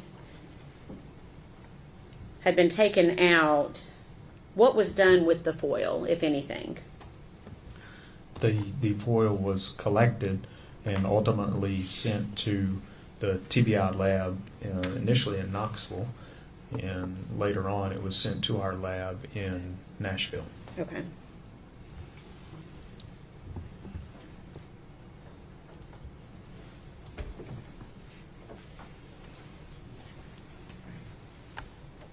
Okay. Ask if you recognize that.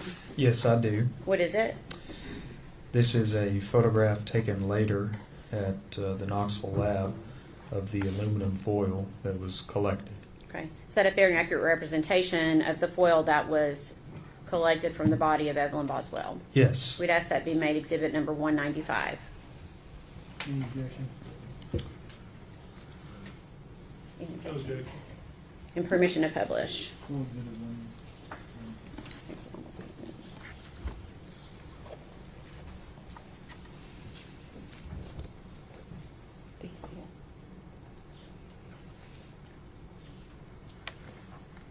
Okay. Can you tell the jury what they're looking at here?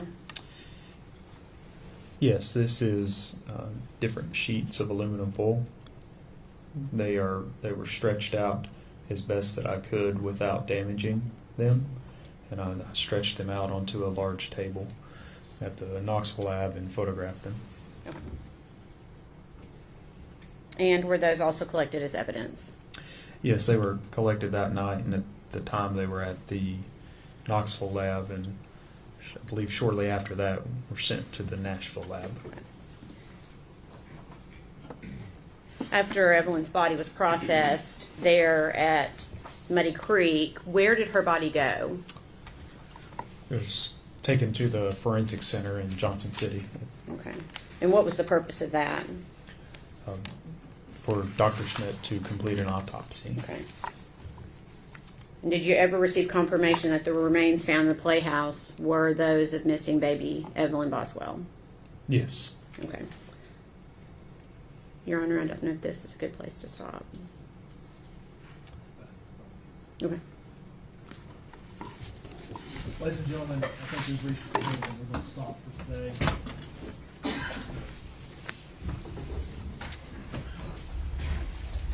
I'm going to admonish you not to communicate with other jurors or anyone else regarding any subject connected with this trial.